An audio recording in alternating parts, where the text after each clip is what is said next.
That were the Pixies, Valoria. I'm called Russell Brand. It's my name. This is the Russell Brand Show. We're here on Six Music. We're in Leicester, aren't we, Matt Morgan, doing the switches? Yes, we are. Why are you meddling with your telephone machine? Is this mic on? What? Yeah, it is mic. This is radio, mate. This isn't a test. Who in God's holy name's that sat there? Why, it's Trevor Cocky-Locky, of course. All right, Cockity-Lockity. Good morning to you. You seem like you're in a really good mood about something. Oh, well, I've just woken up in Leicestershire. We're in Leicester, everyone. This studio is used for BBC Asian networks, but apparently no one ever uses it, and it gets used for half hour a day. But it's a really nice studio. Looks like it was designed actually for Teletubbies, doesn't it? It's really colourful here. Sesame Street. There's all the chairs whiz around. It's really, really nice. The chairs have got wheels on them. We can have a right roll laugh. I've never been anywhere quite like it. Me and Trevor Locke stayed in a hotel called the Hinkley Island Hotel. The Hinkley Island Hotel. Do you like to get the Hinkley Island Hotel, Trev? Oh, that was one of the great experiences of hotellery. That was last night. It was glorious. That salad they brought me at 1 o'clock in the morning. What kind of salad did they bring you at 1 o'clock in the morning, Trev? A grated cheddar cheese and lettuce leaf salad. I hope you've not come up from London, Trev, and you're all snooty and full of yourself. Not at all. You can't get that sort of salad. Not at all. You can't get that salad in London. It's only in Leicester they do it. It's red Leicester, I reckon. That was the cheese they grated on it. Trevor, I hope you're not going to spend the whole day saying things like that. Matt's microphone ain't working, so he... I think it is now. Oh, why don't you use that privilege to sniff and grunt like a pig across the airway? I was just, the animal. That thing about Trevor being a snob up here. He has been a bit of a snob since he's been up here. He is. Which is where I'm from. I was born in Leicester. I'm from here, dog! You're Trevor, were you born in Leicester? Yeah. Really? They won't know what good coffee is here. You just said, when we was trying to get some coffee, these people won't understand coffee here. They won't. We should go into the streets and just open fire. However, they did attack Adam, our producer. Adam, our producer, when he arrived in Leicester, people went, "Oi, Four Eyes!" at him. Four Eyes, that's so old school. But we can't judge everyone in Leicester by that. That's just one person in No, Leicester. I'm not judging. That could have happened to you in Mayfair. If you turn the wrong corner. I think it's a Leicester thing. You think that's a Leicester thing, Trev? You are one of Leicester's favourite sons. You, Gary Lineker. It's the sort of thing I would have said if I was still here. Hang on, Trevor, you told us you were from some village with a silly name. Bugbrook. Yes. Why don't you stop telling lies to everyone, Trev? Where are you from? Come on, Trev. Were you the designed? universe, really. I was, Trev came from a petri dish. Trev was someone's mistake. I was raised in the wolves. You were raised in the wolves? I was raised in the woods by wolves. Trevor, if wolves came across you... I was raised by Aston Villa. Right, I'm not going to tolerate this kind of rubbish. So it's going to be a fantastic show today. We've got Matt's cultural review coming up. He's going to be reviewing some culture. Trevor Locke's going to be doing a Sonic Enigma. We'll have a chat with Noel Gallagher. What's the matter, Trevor? I've done it, mate. I'm not going to be doing it. You've pre-recorded it? What, a pre-recorded one? I don't like it when he pre-records it. Mate, live is the way forward. It's not. It isn't the way forward. It's going to be rubbish, Trevor. I've got a really bad feeling. When it's live, it's rubbish. You. Trevor, it's live when you're you in charge two do of it live, it's possible because you've got each other to play off of. I've got just me on my own. And we've got that old modicum of talent that's been seeing us through life that you seem to be doing so well without.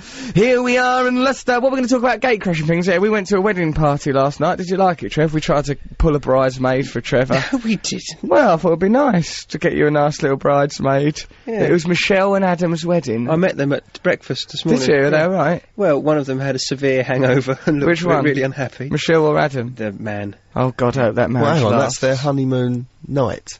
Yeah, but they'll probably go somewhere else after. God, imagine seeing Trevor on the wedding night and in the morning. Christ, what kind of honeymoon came over to me and said hello. I didn't go over to her and say hello. The Hinkley Island Hotel. You've got a rosy glow about you both. Hello.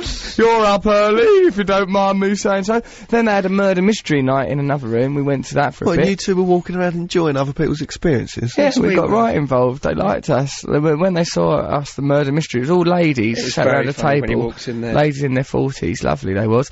And they went, "It's Love Muscle Russell." That's what they referred to me as. Yeah, and then one sat on my lap. It was alright. And then in the morning over breakfast, one of them came up to me and went, well, we heard apparently he's the real deal. Is he the real deal? I said, he certainly is. Oh, I'm the real deal. We thought he was a looky-likey. So we'll talk about gate crashing. Should we talk about gate crashing on this Yes. radio programme of ours? What have you ever gate crashed? Me? Yeah. Loads of things. Trevor's gate crashing this radio show as far as I'm concerned. Well, it feels like that. Turns up sometimes. here, attacks the good people of Look Leicester. at the way he's sat, he's so arrogant. Why are you sat like you're a cowboy? Trev sat like a cowboy, he's all loose. The microphone lead is not long enough. I have to sit at this awkward Well, angle. you don't have to have your trousers and pants down to do that, Trevor. I don't see what that's achieving. It's, as you know, there isn't air conditioning in this studio, and I suffer with a, overactive thyroid. You certainly do, the bloody thing. It's never at rest, is it? That thyroid of Trevor Locke. It's always in action. So what we'll do, send us a text to 64046. Tell us about your gate crashing experiences. Tell us about any experiences that you've ever had. Just say I had this experience once. Recently, I was moving through life in a pram. So anything, really, just tell us about your life, 64046, or you can email us at russell.6music, bbc.co.uk. You're right, Mafu. Yes, I'm just... Why do you have a coat on? Because I'm cold, Like a little old and lady. I'm baffled by these buttons. Baffled by the buttons. Look 'cause at you're- 'em. It's You're all not done different. nothing with the buttons. I know, I'm just terrified looking of at the them. buttons. Look at them, they're all different. He's got a lot of buttons, Be- actually. Come entrenched, It's like Matt. flying an aeroplane, there's loads of screens here. You don't know about We're on flying telly there. over there. That's good. It was a nice camera on us. We look ever so nice. If you're in the Leicester area, you fancy popping down, come down. Just turn up. We're at the BBC. Where are we? What's the address? East Road or something? Don't know. It's near Where Richard are we? III Road. We're near the Richard Holiday III Inn. Road. We're near the Holiday Inn. Yeah. Other hotels are available. Bring a cup of coffee, just to like the prove. Hinkley Island Hotel. Be careful of the security guard. well-trained security guard. That security guard downstairs. What did he do when you arrived? Matt presented you with a pen Piece and of paper, and he said, write your name on that, and then I said, well... Then he put it up a wouldn't- chimney wouldn't to let me Father use his Christmas. He wouldn't let you use his pen. No, he couldn't speak English, and that's not, He's what was not he, judging Spanish him or on that. something? I don't know where he's from, but He seemed European. He seemed sort of like Latino to me. I think he was Spanish. He had effortless sexual charisma. That man. Yeah. Did you see the same person I saw? Yes, I did. 50-year-old man. That's waddling him. He certainly packed a wallop, Matt. I'll tell you that. I'd have been very happy to write anything he requested on any paper that he'd liked, and I know what I'd use to write it with. My own appendages. What should we have a listen to? Right, we're going to listen to some blooming hip-hop, aren't we? Hip-hop? Let's listen to... Yeah. We never play hip-hop. Why not? I'm thinking, let's do this show for a bit, how Tim Westwood does his show. Okay, I got a man like Matt Morgan in the house with me, Trevor Cocky Lockie's here. Tim Westwood in the MF house. Stuff like that. Your Okay, machine Davey. gun noise was good then. That's really good. That's really good. I'm good. It's a can't shame do you've it. got now. Yes! You've got spittle now clinging to your beard. That's a shame. But So luckily it's what? radio, so no one knows. No one need to know about my spitty beard. I've got a little spitty beard. It makes me feel quite weird. Right, what should we listen to? It's Tupac, because Tim Westwood's very particular about how I pronounced that, because we like Tim Why is he Westwood, called don't we? Tupac? What do you mean? It's his There's a name. Why are you revolutionary called group. Trevor Locke? There is a revolutionary group in Peru called the Tupac Amaru. Well, his mum actually was she was in the Black Panthers and stuff, and they're all sort of dead political and revolutionary, so it might be to do with this Peruvian, unlike you, Trevor, to drag Peru into a conversation about hip-hop and Tim Westwood. We're talking about hip-hop and Tim Westwood. You think that would be a conversation that would be free from Trevor Locke going, oh, I've been Peru. Look, in a minute, he'll say about a boot coming through a ceiling. He'll find a way. Tupac, oh, that's a type of ceiling tile. Go on, try and make this sort of story about a boot coming through a ceiling. I've just opened up a cabinet. Trevor, what you've opened up is a can of worms that will lead to your eventual sacking. Shall we listen to, it was when he was under his Machiavelli, guys, To Live and Die in LA. Yeah, I don't know what I'm gonna press though. Oh, Matt, look at him offering go. up a Press buzz. this. There's no point, if Adam has to point it out, you're like a child. The producer's pointing at the button that Matt has to press. Yeah, right. Humouring you. You ridiculous little character. Go on then, Matt, press your Ready? switch. Ready Yeah, for go on this? then. Da, Yeah. da, da, da, da, da. There it goes. LA. Oh, there he was, old Tupac Shakur, under his Machiavelli name. I liked it. How many different names did he have? I don't know, it happens a lot in hip-hop, don't it? People having different names. You- Slim Shady, Marshall Mathers. Do they do different types of music under different types of names? I don't quite know how it works. I don't think it's as systematic as that, but I think that the idea of, like, identity is very significant and important. Is it for tax And that's reasons? Listen to us I think it's the same. bumbling white men.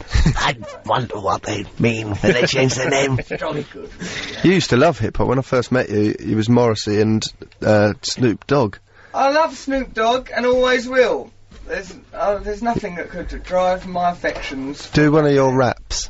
Because I like how we talk, and his fingers go skinnier towards the end of him. That's not normal to like someone because their fingers go skinny. It isn't. Russell, It is normal. you know some raps, don't you?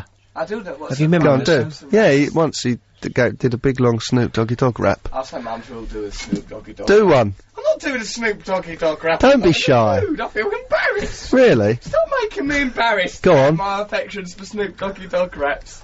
I don't fancy it. I'll do a rap later if it generates interest. I will do a rap. I think everyone should text in and say Jam that the they want to. switchboard. They wanna hear a rap. If you want Soul Rust to rap away, then rap I will. Jolly well do, as long as there's more than 19 texts demanding it. So what are we talking about? Well, is this not working now? Not at the moment, no. What, am I talking into a microphone that doesn't work? No, I can hear you. I can hear You're you. in the room with me, you daft. I can hear you in my little ear Fair there. I can hear you electronically. Oh, Christ. So use this microphone. Just for the time being. What is wrong with this country?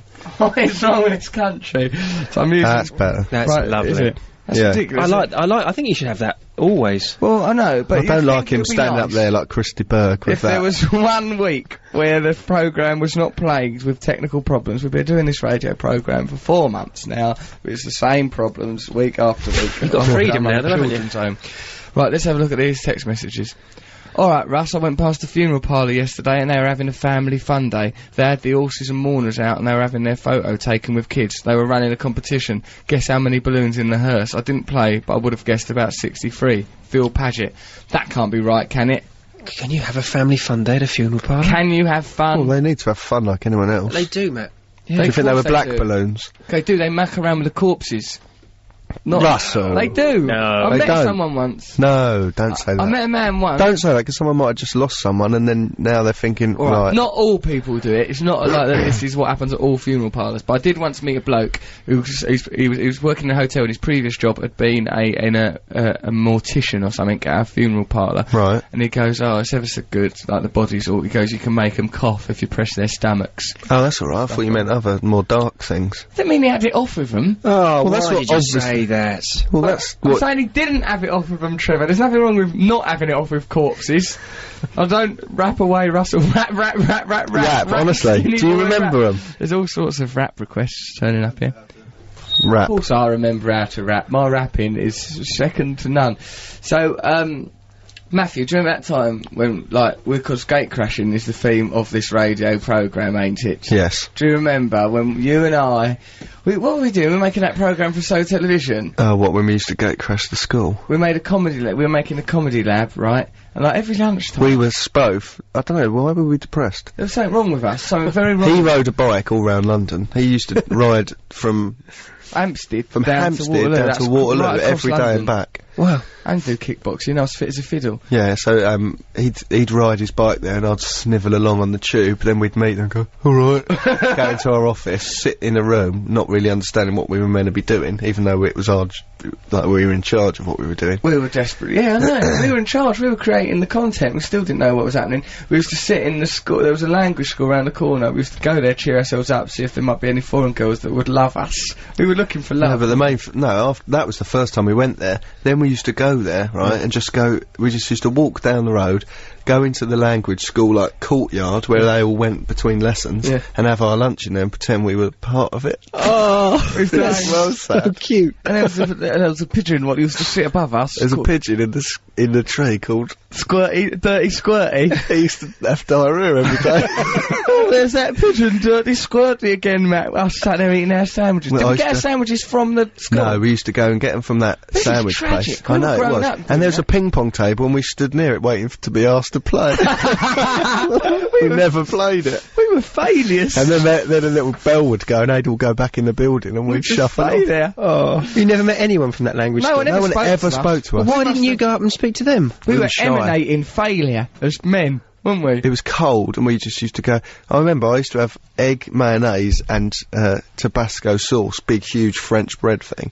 He used to have, I can't remember what you had. I can't remember what This I is was egg, thinking. Terrible fried egg that you even sandwiches. remember what you had in your sandwiches. I know, we had no lives. We just used to What's go wrong there. with us? This wasn't that long ago. We didn't even used to talk about it or refer to it. It's a can bit imagine. weird that we do this. We didn't ever acknowledge that what we were doing was a step away from lurking in a playground. Yeah. What's wrong with These us? people were all like... Oh, yeah, they were you know, adults. They were people Yes. place like Spanish people and stuff, wasn't it? Yeah. And you never met anyone? No one ever spoke to us. We were just two oddballs who stood in the They corner. must have, do you reckon they weren't those odd, do you reckon if we understood Spanish we'd have heard phrases like les oddballs? No, I think both of us. Again.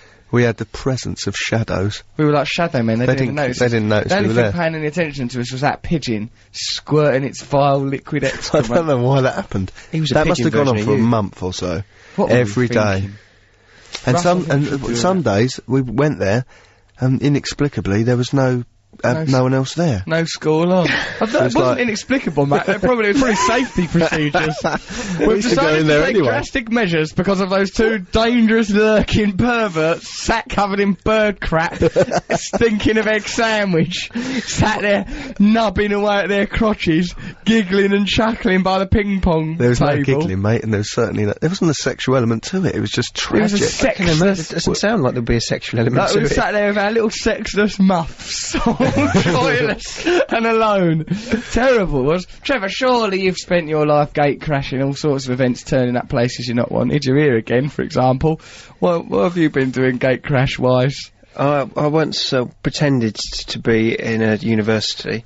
And Have you not got any qualifications? Because he's always over me and Matt going, I've got a doctorate in philosophy and politics, actually, and things like that. No, I went back to a place where I lived when I was at university, and I pretended I was a first-year student. Why? Just for a laugh, really. Well, you just went there. Yeah, I just went in there and hung out and said I was, I was a first year. I used to talk to this amazing bloke, right, and he used to, like, regularly list these tragedies in his life. Go, right, I've been a drug addict all my life. I've been declared dead. I've been on a mortician's slab and been awoken. I was at Southampton University 3 years. I weren't even a student.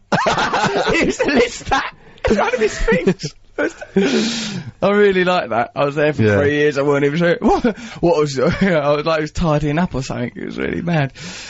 Trevor, Russell, I would like to hear you rap. We've never had such an. Been so inundated with people demanding. It's you out of context. That means it's interesting. Well, I'll do some rapping if that's what you do. It now. No, not now. I'll give you a beat. Stop it! Stop giving me a beat. Russell, I'd love to hear you rap. I also think you should then make it available as a ringtone in much the same way as the rather good Eat Your Fudge. That's something we're not making. We should be making money out of things like that, Trev. We've been mugs. Yeah. Alright, Russ, looking forward to your show at the Sheffield Octagon tonight. Dan, we're in Sheffield tonight. Oh, yeah? Yeah. Are we at the Crucible? We're not at the Crucible. I don't know, there's 1,000 Are you going back people to London then up to... No. No, mate. Straight there. We're going to Sheffield for me. Yeah, we're going to Sheffield tonight.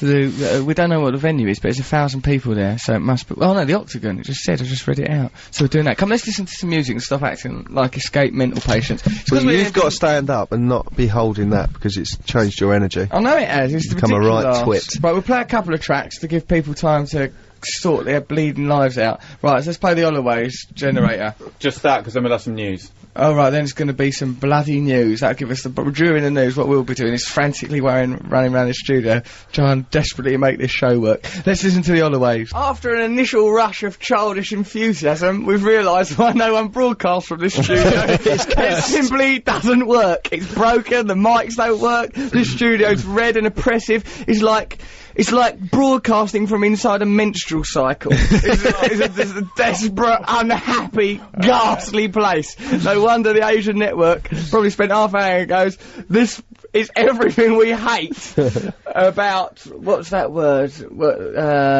Assimilation. Assimilation. It's anti-assimilation sort of network. It drives people apart, this studio.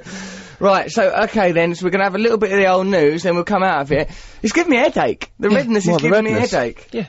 The redness is I like it. It's the colour of danger and hate. Yeah. That's Trevor's good. been saying, oh yeah, that's why we want to be broadcasting. We don't want to be pacified, do we? We don't want to be, but we want to be bring up spreading energy love from within us. Red is the colour of passion. And sex. Adam, stop talking about sex, you pervert. You're just behind Matt, he's got one button on his flies undone, and he just went, and sex. It's the colour of sex. I thought he was going to lollop himself on your shoulder there. Oh, God. Like a little meat parrot on Matt's shoulder. Hello, what a cracker! Let's have some information about stuff happening recently on a little show I like to call the news. I hope this not being a tragedy. Yeah.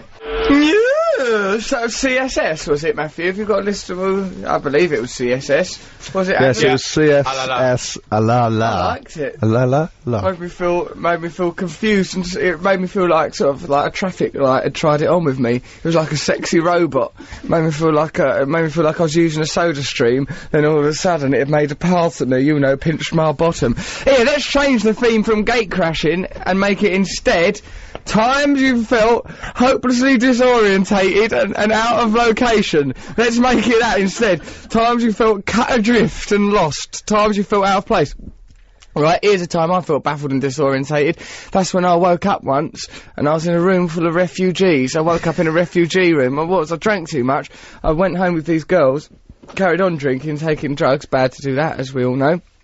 And, why do you keep swallowing for ages? Because what happened was, I was really hungry, and then these people here, Gemma, Craig, you must tell me your name, stop being so mysterious, and Sandy, turned up here with, some grapes, and, I just ate grapes really frantically. And now it's happened. And Sandy, there's a Granville, and did you took me old school? Sandy there goes to Trevor in the most polite way possible, in the most really obvious way, right? Matt, I don't know if you heard this. Sandy went, I wonder, there's friends of the show, fans of the show that we've bought, because have you won a competition, Gemma? Yeah. Gemma won a competition. What, Trevor's Sonic Enigma? Oh, yeah. Congratulations. Right. So, they came into the show, and Sandy goes, Trevor, I wonder, do you really like fudge? And Trevor went, no, I don't like fudge! I've never liked fudge! Like that, really? Trevor? Really obvious. Sandy, have you bought fudge for Trevor? Yeah, I have. Sandy has bought fudge Eat for it, Trevor. Trevor, eat your fudge! Sandy's been, where is it? Eat It's in it the all. bag. Shall I get out? Yes, yeah, get it out. Sandy's been kind enough to bring you fudge, you ungrateful. That is not kind. She poisonous knows very little well that I man. don't like it. That is. Trevor, you are famed only for your love of fudge. This is the only thing people know about you. Got an email here from Lisa of Leicester. Hello, Lisa. She goes, hi, Russ, Matt and Trevor. I took this photo last night at the Y Theatre in Leicester. 'Twas at the very moment of the kitten rescue operation. Excellent show, fellas. I laughed so much my face and stomach hurt from the smiling and guffawing, and because I was burned in an accident. The last bit was a joke! Now that's comedy. Russell to the rescue. Because what happened last night, we've got a copy of the Leicester Mercury right here, right now. There's a story in here, Matthew. Right, you'll like this, dear. Is this what you did on stage last night? Yeah, right, I done this last night at my gig. There's a story. I was going through the Leicester Mercury, bloody good paper, right? It says here, kittens theft. And I saw that and I thought, well, there's obviously some kittens going Been around stolen. doing crimes. I thought Oh, the kittens God. were doing the thefts. Turns out they weren't, they'd been stolen. So, it says, police have appealed for help in catching thieves who stole 2 8-week-old kittens worth 700 quid. Who's paying 700 quid for a kitten? If you've got 700 quid, probably... Why would it be that expensive? Because it's a rare one. Pedigree. Well, listen, Really? mate. The animals were stolen from a pen in the garden of a house in Dryer Close, Ibstock, that must be round here, between September the 23rd and 24th. Between the 23rd and 24th? There ain't no time between then. Between the 23rd and 24th. A weird twilight zone. September the 20... diddly-dum-dum-dum-dum. If you're gonna leave kittens lying about in a quantum world that don't actually exist, expect them to No, get that nicked. means the owner can't really pinpoint She it can't to the pinpoint. day. Which I can't means remember. if I you've had got- kittens. If you've got kittens, you should be feeding them probably every couple of hours. Couple of Exactly. hours, they're babies. So You she should just know when left they've them got nicked. outside in a pen. Yeah, just in a pen as well. In it a does say pen. in a pen. In a They were pen. stolen You put from pigs in a pen. You shouldn't put kittens in a pen. Of course you shouldn't. No, it should be tucked up warm with a hot water bottle in the airing You cupboard. should put them, if Athena posters are to be believed, they should be in a flower pot or a boot. that is the natural indigenous environment of a kitten. Both animals are Siamese seal points. One has a white body with pink ears, the other has a beige coat. It's like it's like a used car salesman. Just goes around in a little beige coat smoking a cigar. If you have any information, call the police on 0116 222 Don't read the number out.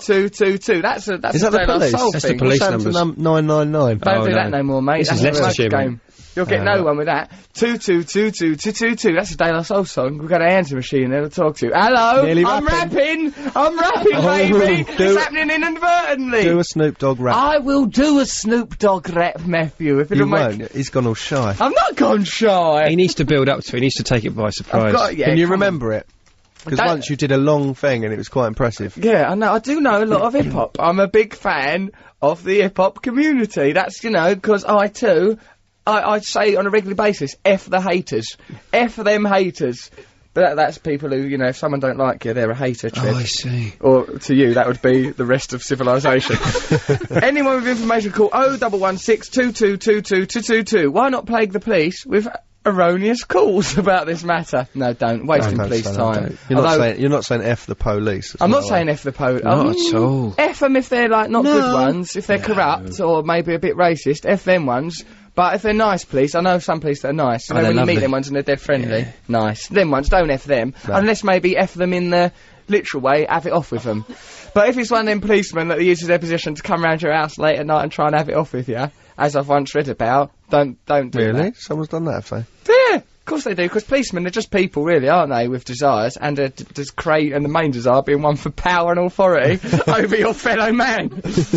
Or you can call Crime Stoppers, 0800 555 1111. Why are you reading all that out? Well, it'd just be nice to ring. We could ring up Crime Stoppers. I rang them up during the gig last night on this lad Mitchie's phone, and then, like, goes like, oh, I've said a load of very funny, weird stuff about the kittens, and annoyed the police. Done for wasting police time. It's not really I mean, looking for kittens is wasting their time anyway, really, isn't it? Who cares if the kittens come back? Yeah, I like kittens. I've got a cat. They only care because the kittens are worth 700 quid. Yeah, I reckon. So they were kept in a pen in the garden. Yeah. In a pen. They were held. They weren't kept. That was Those a Guantanamo holding pen. That was Cat Camp X-Ray. I tell you what, those kittens have been liberated. Them kittens... That is misinformation, what's been published in that newspaper. The Leicester Mercury is the tool of the government. Yeah. That's what it is.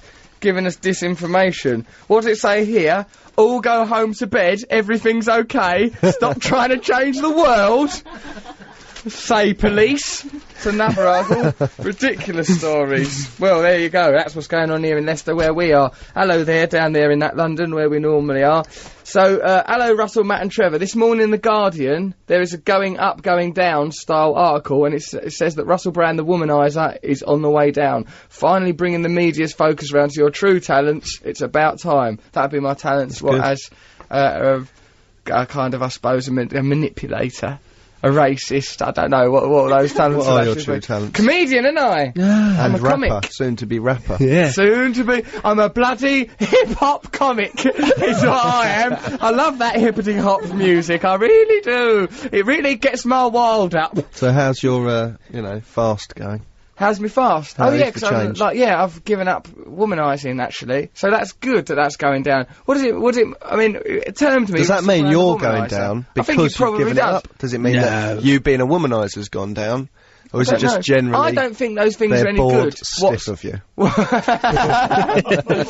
don't like them what's hot, what's not things. I don't think it's fair to describe things. I bet you like them when you're hot. I do. But when you're not. Oh no, I don't like not being hot. I like to be piping hot, I do. Like a piping hot coin pressed into the hand of a homeless gentleman as a prank. It's silly, those things, aren't they? It's like the weather for things. Yeah, things don't go up and down, things just are. Just leave everyone alone. The Guardian, we expect better. Now, I write in that paper a lovely sports column. They should be damn It's grateful. good, actually. I read that yesterday. Did you like yeah, it? Slightly rambling. It was a bit rambling because it was written into a tape recorder. Like, oh, hello, in a blind panic Why of don't half you an hour just to go. get a word processor on your computer and write it?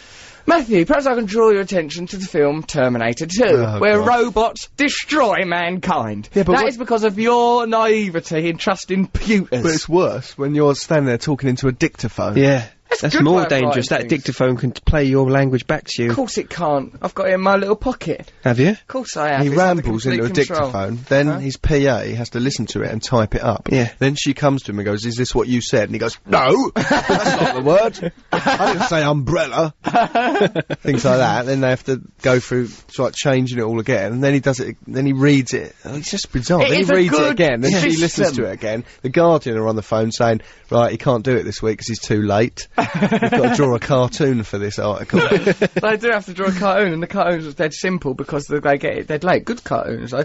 Looking forward to seeing you and Trevor in February, says the lady Helen in Oxford, who pointed out that I'm going down in a barometer. Or to hell with that Lady barometer, Helen? 'cause I've got a part in a major film, so there, I'll be a massive star soon, and everyone will have to do what I want. Who is your question for? Oh, it's a question. If you had to lose your sight, your voice, or your speech, which would you choose? Says Tristan Your Williams. voice or your from London. speech, they're the same thing. That's true. Is Lose, it? Is it? Either voice or speech, because presumably then you'd have the other one still. and then you could just use that. If you've Yeah. lost your voice, still use your speech to get by. I reckon they mean your sight, your hearing, or your voice. That's Yeah. what they mean. Let's assume that. It's Tristan Williams from good old What London. What would you use, Matt? I would lose my hearing. No, God. Imagine that, not being able to hear you, My not being able to voice. hear music. What about what? You'd lose your voice, you wouldn't be Yeah. able to talk to old Russ. Because you don't. Oh. A Yeah. plan with no drawbacks. That's concreted, that choice. Trevor, what would you lose? I'd lose my voice, definitely. You can hear I music. can write stuff down, You can't can I? see stuff. Yeah. Right? That's all you need. Oh. I You can't could- and lose then my you could voice. type stuff. Yeah, like you could get a hello. I am Computer. Matt Morgan. I would like to say I am doing a cultural review of my own legs. But if you had one of those machines, because you can't type, and you Yeah. can only speak into a dictaphone, you Perhaps would we're go, too dependent You'd have to go, oh, hang on. You'd be constantly deleting, retyping. It'd be a horrible world to live in. Are we Very too slow. dependent on our senses? Are our senses That's all we training are. us to the material world when really we're spiritual beings? Well, that's all we've got is our What is senses. our senses? So we're trained to a material world for our senses. Well, what else is there? So there's that sense of golden glowing light within us all that is divinity, Trev.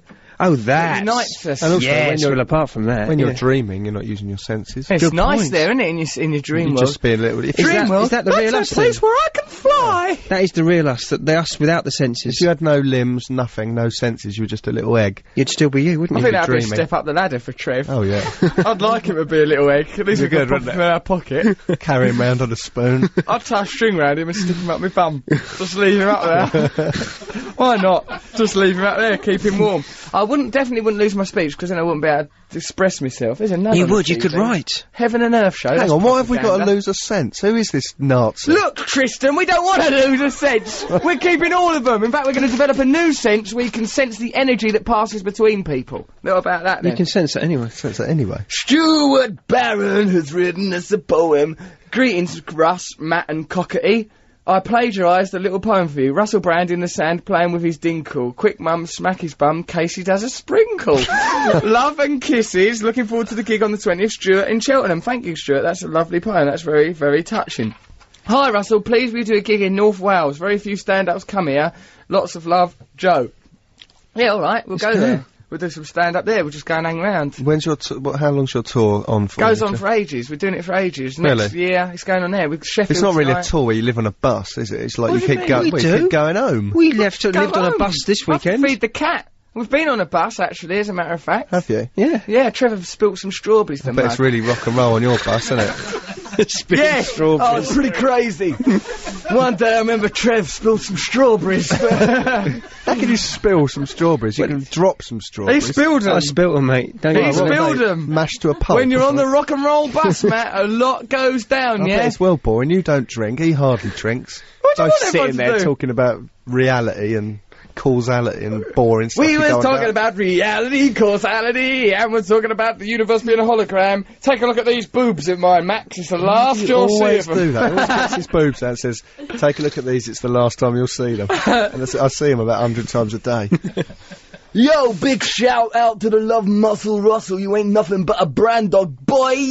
Give us a rap. You know you are my Caucasian. That's Stevie down there in Southampton. Thanks, Do a Stevie. rap.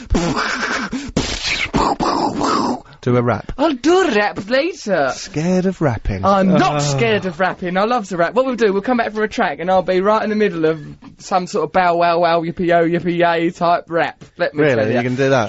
Yes! I use lots of mics up. Come on, say something. It's Gemma, Craig and Sandy. You came and you gave without taking. But we sent you away, oh Sandy, because your fandom bordered on dangerous.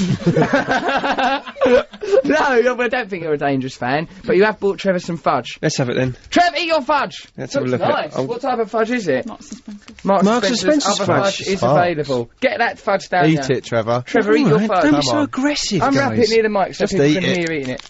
There you are.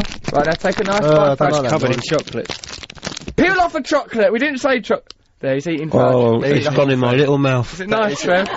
I'm eating it up. Don't touch yourself while you're eating it, Trevor. That's I'm not. I'm just tucking my fingers into my belt. It's a nice photo of me calling the police last night. I look nice in that photo. I look handsome. That's how I want to be remembered. I've got a feeling This I'll is be dead like soon. your internal dialogue. Listen. Broadcast. What's going on? I can hear him eating fudge in my ear. It sounds sexual. Listen, don't sexualise a young man eating fudge. It's very, very healthy to eat This is fudge. an interesting type of fudge, Russ. What is it? It's not like normal fudge. What do you mean? Oh, I wish I was allowed to eat fudge with my new diet in which I don't have sex or eat fudge. Don't you eat fudge? No. No, I don't eat fudge. Do you mean or but we'll have never again eat fudge again? sex. I'm not eating fudge. I'm not ever going to eat wheat again. Ever. Never. Ever eaten wheat Never. again? I've gone on that drive as well. Or dairy. It's amazing, isn't it? Mm. You get a pleasure from actually denying yourself the thing you like. Actually, it's made my skin go bad. Each man must kill It was the good thing for a he while, loves. and then Each I had let to this be put heard. ladies' makeup on this spot here. So But where I ladies reckon, make I reckon that's because the tranny. toxins are coming out. Alright, play a No, it might be, record, you actually. mental Yeah. patients. Right, Klaus, Trev, who is Klaus Nomi? We're about to find out, mate. Trev, If you've never heard of Klaus Nomi, go on YouTube, type in Klaus Nomi. Fantastic videos. He's an Austrian singer from the 1980s, and this is one of his what's hits. going on? You'll like this, Russ. This is one of his hits. One of his hits. It's one of his Klaus hits. Nomi, he has to be discovered on YouTube. Trev, get back on your tour bus. Get Mate, on the tour bus. Klaus Nomi is going to be a sound sensation for our listeners this Right, let's morning. have a listen to Klaus Nomi. If you don't like this, blame Trevor Locke. Send us some texts about Go on times you YouTube. felt really out of place. Times you felt disorientated. You can talk about gate crashing if you like. Talk about, oh, there's people in the ride Oh with my- drinks for us. Thank God for that. Right, play this is this the Klaus Nomi and Judge Trevor Locke negatively. That's Klaus Nomi. It's time to It's time to What does he want from life? Klaus Nomi. simple man. Yeah, Trevor, what have you done to our radio show with Klaus Nomi? Giving it a little bit of energy, a little bit of life. It's come to life now. We're all doing it, aren't we, hey? It's addictive, that Catching on. record. Well, let's Actually, listen to quite it. funny. They but should re-release it. Who's they? I don't know. Trevor, it's not the government trying to oppress Klaus Nomi. I didn't suggest it was. You did. They I is didn't non-specific. suggest it was. I didn't suggest Well, it, I cough. didn't, did I? They doesn't mean the Can't even government speak always. proper. What's wrong with They you? sometimes means a record company or an estate. Trevor, be quiet for a minute. Yellow you, says our mate, old Luke. He says, I crashed into a gate when I was on my bike, my brakes didn't work, I blame Boris Yeltsin, I crashed into a gate and chipped my tooth. Best gate crashing ever. He's taking it rather too literally. Oh God, he's using this, he fancies some bird called Adrienne, and Adrienne. he keeps trying to use our radio programme to seduce her. Well, let me say this, Adrienne, stay away from Luke. We have reason to suspect No, it's anything he might be a ridiculous. dangerous criminal. No, he's probably nice. What's that? He loves it a bit. He How do loves you it know? bits. Look, they bring these girls closer to the mic. Come closer to the mic. Hannah, Eloise and Jenny. Hannah, to Eloise and Trevor's Jenny. mic. Talking to my Use microphone. Trevor's mic. He's only using it to do things like, I- yes, I'm simple man. Talk right into there, darling. Now, as if what do you they're know in about Beatles. Luke? Go close, Luke, come what- close. Luke's very much in love with Adrienne. How do you How know, do you about know this? that? Is there a I network? talk to him a lot. Hang on, why does He's everyone asked me know to pass on everyone? messages to you. Really? What sort of Really? messages? Like, you're his comedy heroes and other assorted. Oh. Oh, Luke. Isn't Adrienne? You said you were what- going to beat him up once, Matt. Yeah, then I retracted it when I realised he was about 9. You didn't. That's when you got more confident. How old is he? Realising it's a fight you could definitely win. He's 17. 17. I think. Right, everyone calm down, let's do one thing at a time. Young lady, tell me about this thing you've done in RE, I'm interested in it. Oh, we were Put your bored. you need to be within Sorry. 10 centimetres of that microphone. We were bored in one RE lesson, so we Don't decided... use boredom as an excuse. Sorry. You were Yeah, but inspired. We were inspired by 10 centimetres. by churches and other sort of things, and we Yeah. made a church of brand. Church of Brand. Yeah, that's where. God. Do you remember last week when I emailed in about the Tell Trevor and the confessions box? and Yes, all yes, yes, the Tell Trevor, that was you, was that? it? Yeah, That was a good that's idea. where it came from. And now, oh right, so you've invented a Church of Russell Brand. Well, I don't want to be presumptuous. I'm some sort of Christ-like figure. Yes, In a non-blasphemous way. That's not blasphemous, is As it? long as you sit in the confessions I've box. got to be the vicar of his religion. Trevor! Be a vicar! Vicar of brand. Yeah, but when people come Be in, a Rev Trev! It's Rev Trev! Rev Trev! Rev Trev, perfect. What's Matt Morgan going to be? Some sort of angry I don't want prophet? to be part of I this. see him as a Mary Magdalene sort of figure. Oh, Can I- yeah, you know. they had it off. No. like that. Can I be a fallen angel and set up a more satanic version of the yeah, church? he's- No! Be within this religion! I don't want to be in He's the your Church rival. of Russell Brand. Sorry, mate. That's the hand you've been dealt. What would you be nailed to? I've been nailed to my own ego, or a hairbrush, or a can of hairspray. Oh, A can of God. hairspray, maybe. Okay, look, we've got some. That's lovely. Keep up that, church, because later when we Hang on a minute. once we've been in the entertainment industry a while, we are going to set up a cult and try and overthrow the government. Can So we be sort first of- members? Of course you can. What sort of school is teaching religion by saying everyone can invent their own church They based did. on a celebrity? We weren't supposed to be doing that. Learning. Oh, really? What were you supposed to be doing? Learning about the features of a Roman Catholic church. What a lot of features. boring rubbish. Yeah, exactly. You stand Sorry. in that thing. Trevor, you move away from it because it's obviously making that young lady feel physically sick, having to be sharing the same physical space as you. So, okay, you were meant to be learning about Catholicism, Roman Catholicism, but instead you thought it would be far better to create a new religion about old Russ. That is exactly what happened. Brilliant! Well done. You young ladies are to be applauded. Obviously not literally, because most people in the studio were sickened by the suggestion of a religion based around me. Hi, Russell, a question. If someone have you extra hour a day, what would you do with it? We have Wow. an extra hour in the day.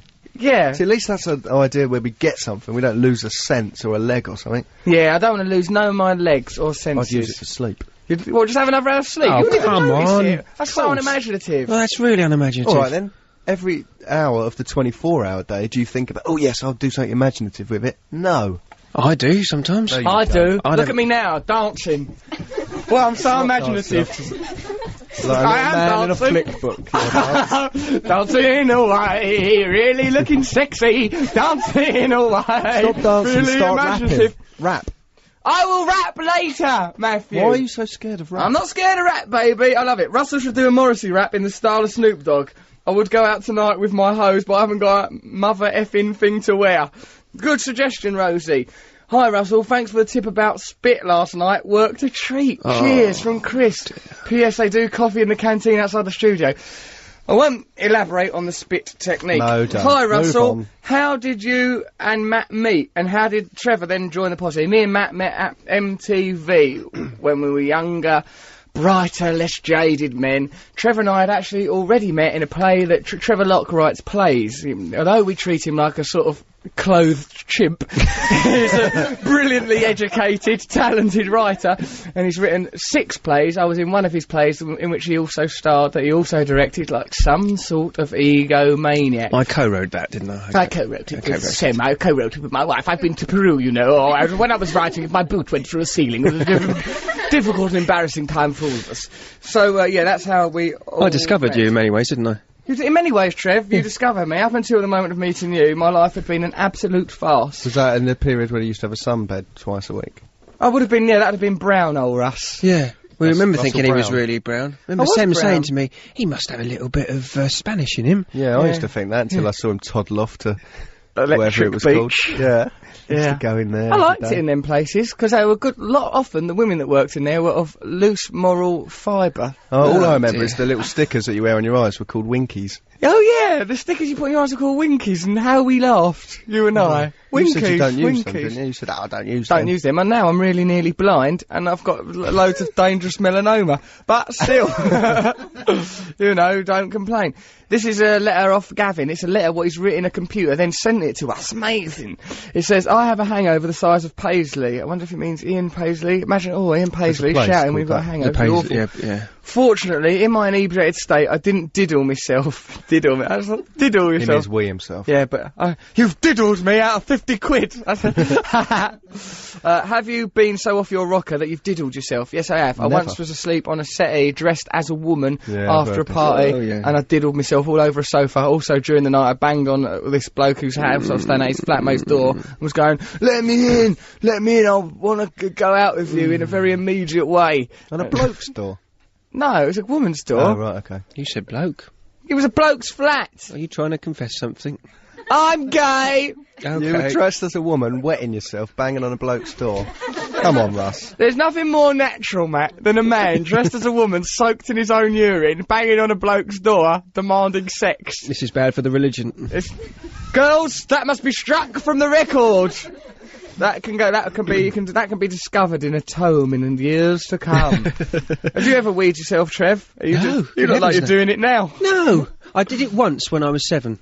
Oh, really? Yeah, because I thought, well, I'm dreaming, and if I do a dream wee, I wonder... You thought you'd live in the dream world. Well, I thought my wee would stay in the dream world, exactly. Trevor, So I did the dream wee. you did a dream week. Yeah. And I thought a dream wee for you, Trev, would be one you did into a slush puppy, then drank.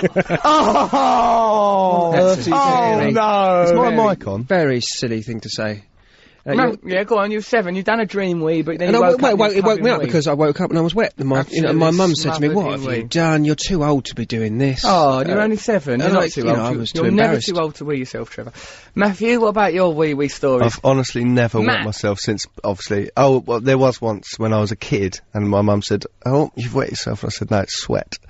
In the morning, Yeah, and I'd clearly wet myself. But I was a It's child. Sweat. I'm a very sweaty child. But I have lots of dreams where I'm dying to go to the toilet, and I'm sort of in like an old castle, and then there's one toilet, and then the door doesn't quite shut, and I can never, and then I won't be able to go there, so I have to keep walking around. I'm trying to wee, and then I wake up and realise You really I'm need to desperate wee. for a wee. And you're in a castle, And and I'm the in a doors castle, won't and work. the door won't work. Listen, you, mate, Don't say listen. you have such an unnatural relationship with your bodily functions. I've never met anyone like you. and Who's it's talking? Probably because about 26 occasions, as in his childhood, there were things where he publicly wet himself. Once in a magic show, which we've told on the radio, Matt was asked to be a magician. He had a job as a magician's assistant. I didn't. No, he was a volunteer from I was the asked up, there was a rabbit, there was a huge loud noise, I wet myself. He wet himself, and and he goes to the magician, "I've done a wee," pointing at the puddle, and the magician went like, "Shut up!" He goes, "Don't worry, they'll clean it up." "Don't worry, they'll clean it up." That's really out of order. He was a magician going, "Hello, kids, alright, boys and girls." And then his voice, when I said that,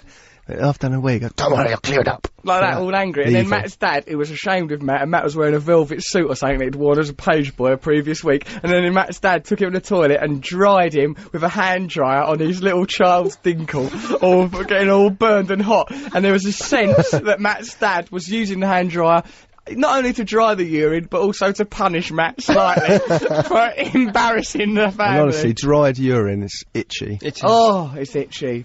You know, it seems very sexy for a moment.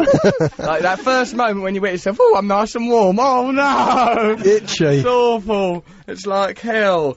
Dear Russell, Trevor and Matt, speaking of feeling baffled and disorientated, what's the longest you've gone without sleep, without druggy poos? I'm about to hit Osaka in Japan after 3 days of awakeness, and frankly, I don't have the faintest idea what'll happen. Wish me luck. Good luck out there, Will. Love and hugs from Will, Go to pouring sleep. out his mother in Japan. What kind of job's that for a young man?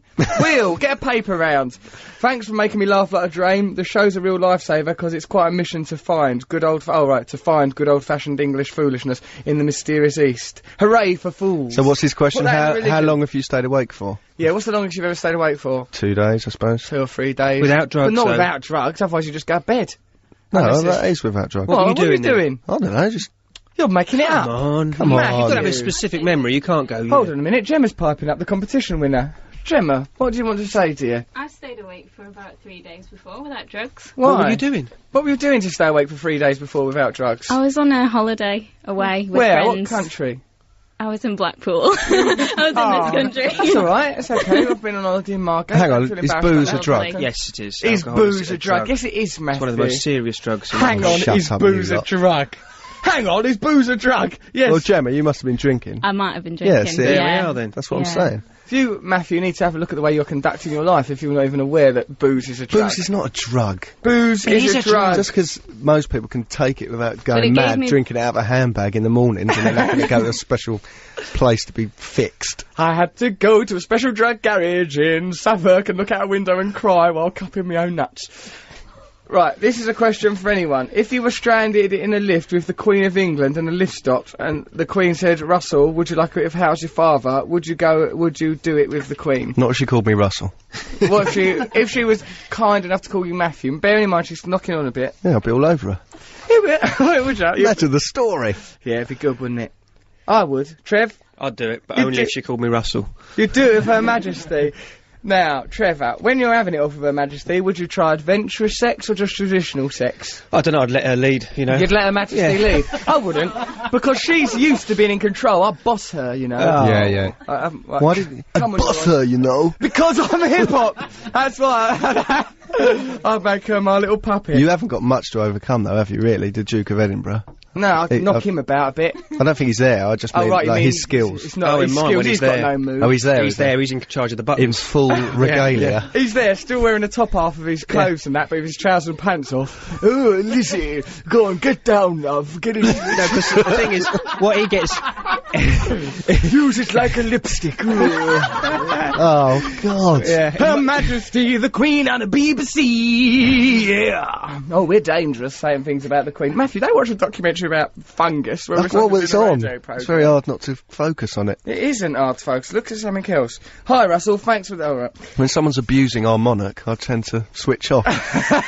He won't stand by and have Her Majesty abused in that fashion. Send us text on 64046. We're going to be doing Cocky Lockie's Sonic Enigma a little bit later. Matt's got a cultural review that's going to blow your socks off. And we'll give Noel Gallagher a ring in a little while. But now, why don't we listen to that beautiful skiffle band that is the Beatles? See, and then let us know if you think this is drug influence. I think this is a drug influence Not at all. song. It's sweet. Clearly Lovely. one of the few songs that wasn't drug influenced. Yeah, but it's so particular, so specific. Sitting on the sofa with a sister or two in a capture. I don't know, it's so detailed. It's recounting an actual story. Exactly, it's just literally. No one's ever met You a must be bigger on mate. drugs, sitting on a sofa with two sisters. Imagine it. You can't He's make getting it off up. with them sisters. Listen Hang to on a the minute. subject. Listen to Yellow Submarine, you fool. I do listen to it. Well, then Lucy you in the listen to Sky the- with Diamonds. Nice. Nice to be in the sky with some Yeah, diamonds. with mad, on a sofa, surreal imagery. With a sister, with a little white book, A shoulder bag. bag over her shoulder, and a captain that's much wardens. older. Lay off the opiates, boys! Come on then, let's have a listen to it. That there were lovely Rita Meter made by the Beatles. And this is that end bit, that ooh, obviously is all it's drug-crazed mayhem. I think it's just creative musicians. Of course they're creative musicians, but that don't preclude, if I remember rightly, being drug-crazed. There's nothing about drugs in that song. It's about drugs. It's just off an album when they were taking drugs. It's not about it. I'm not saying it's a record about a pharmacy or would you like a lemsip? Other cold treatments are available. Just saying that what it is written by people on drugs. Now, the girls from the Church of Russell Brand, Hannah, Jenny and Eloise, have bought some lovely gifts. What did they get you, Trev? Some fudge. Trevor hates fudge, but get him more fudge. Eat your fudge, Trev. It's a eating whole it. box of clotted cream Yes, fudge. yes. Get it down, you. Yeah. You ungrateful little pig. How dare you, when people bring you fudge, not eat it? Eat it all until you have one of your little diabetic freakouts. Freak out! Matt's got some nice sunglasses, really, really big, haven't you? Very hard to function with these on. Is it hard to function? Is it making it hard Well, to it's do got my operating name written on the switches? lenses, so... I like it. I think you look ever so handsome. Is there a webcam, Ross? Yeah, there is actually. yeah. It's up there. Have a look on the webcam. Have a look at us. We look proper, we look really good. Sean Cooter, what a great name. Quiet girls from the show. Oh, are you getting me a present? Yeah, that's from Morrissey. Oh, a present for my cat. Use something, but I've lost it. A little cow toy.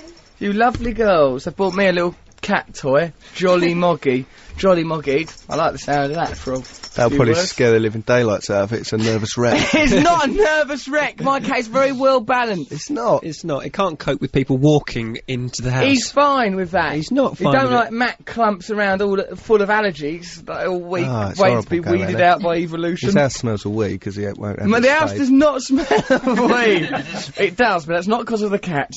I've got some very adventurous hobbies. Sean Cooter. That's Russell. a great name, isn't it? Cooter. great. Isn't that one of the Muppets? No, Cooter was from That's Dukes Scooter. of Hazzard. He was the mechanic from Dukes of Hazzard, wasn't it?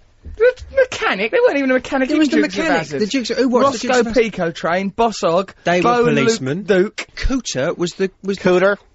That's You- him. Cooter. He's making it up. Don't encourage him. Please. Russell, given your impressive track record with women, I'm nearly destroyed my life, mate. I'm hoping you and the boys can advise me. I was dumped yesterday by a young woman for not fancying her enough by means of a text message.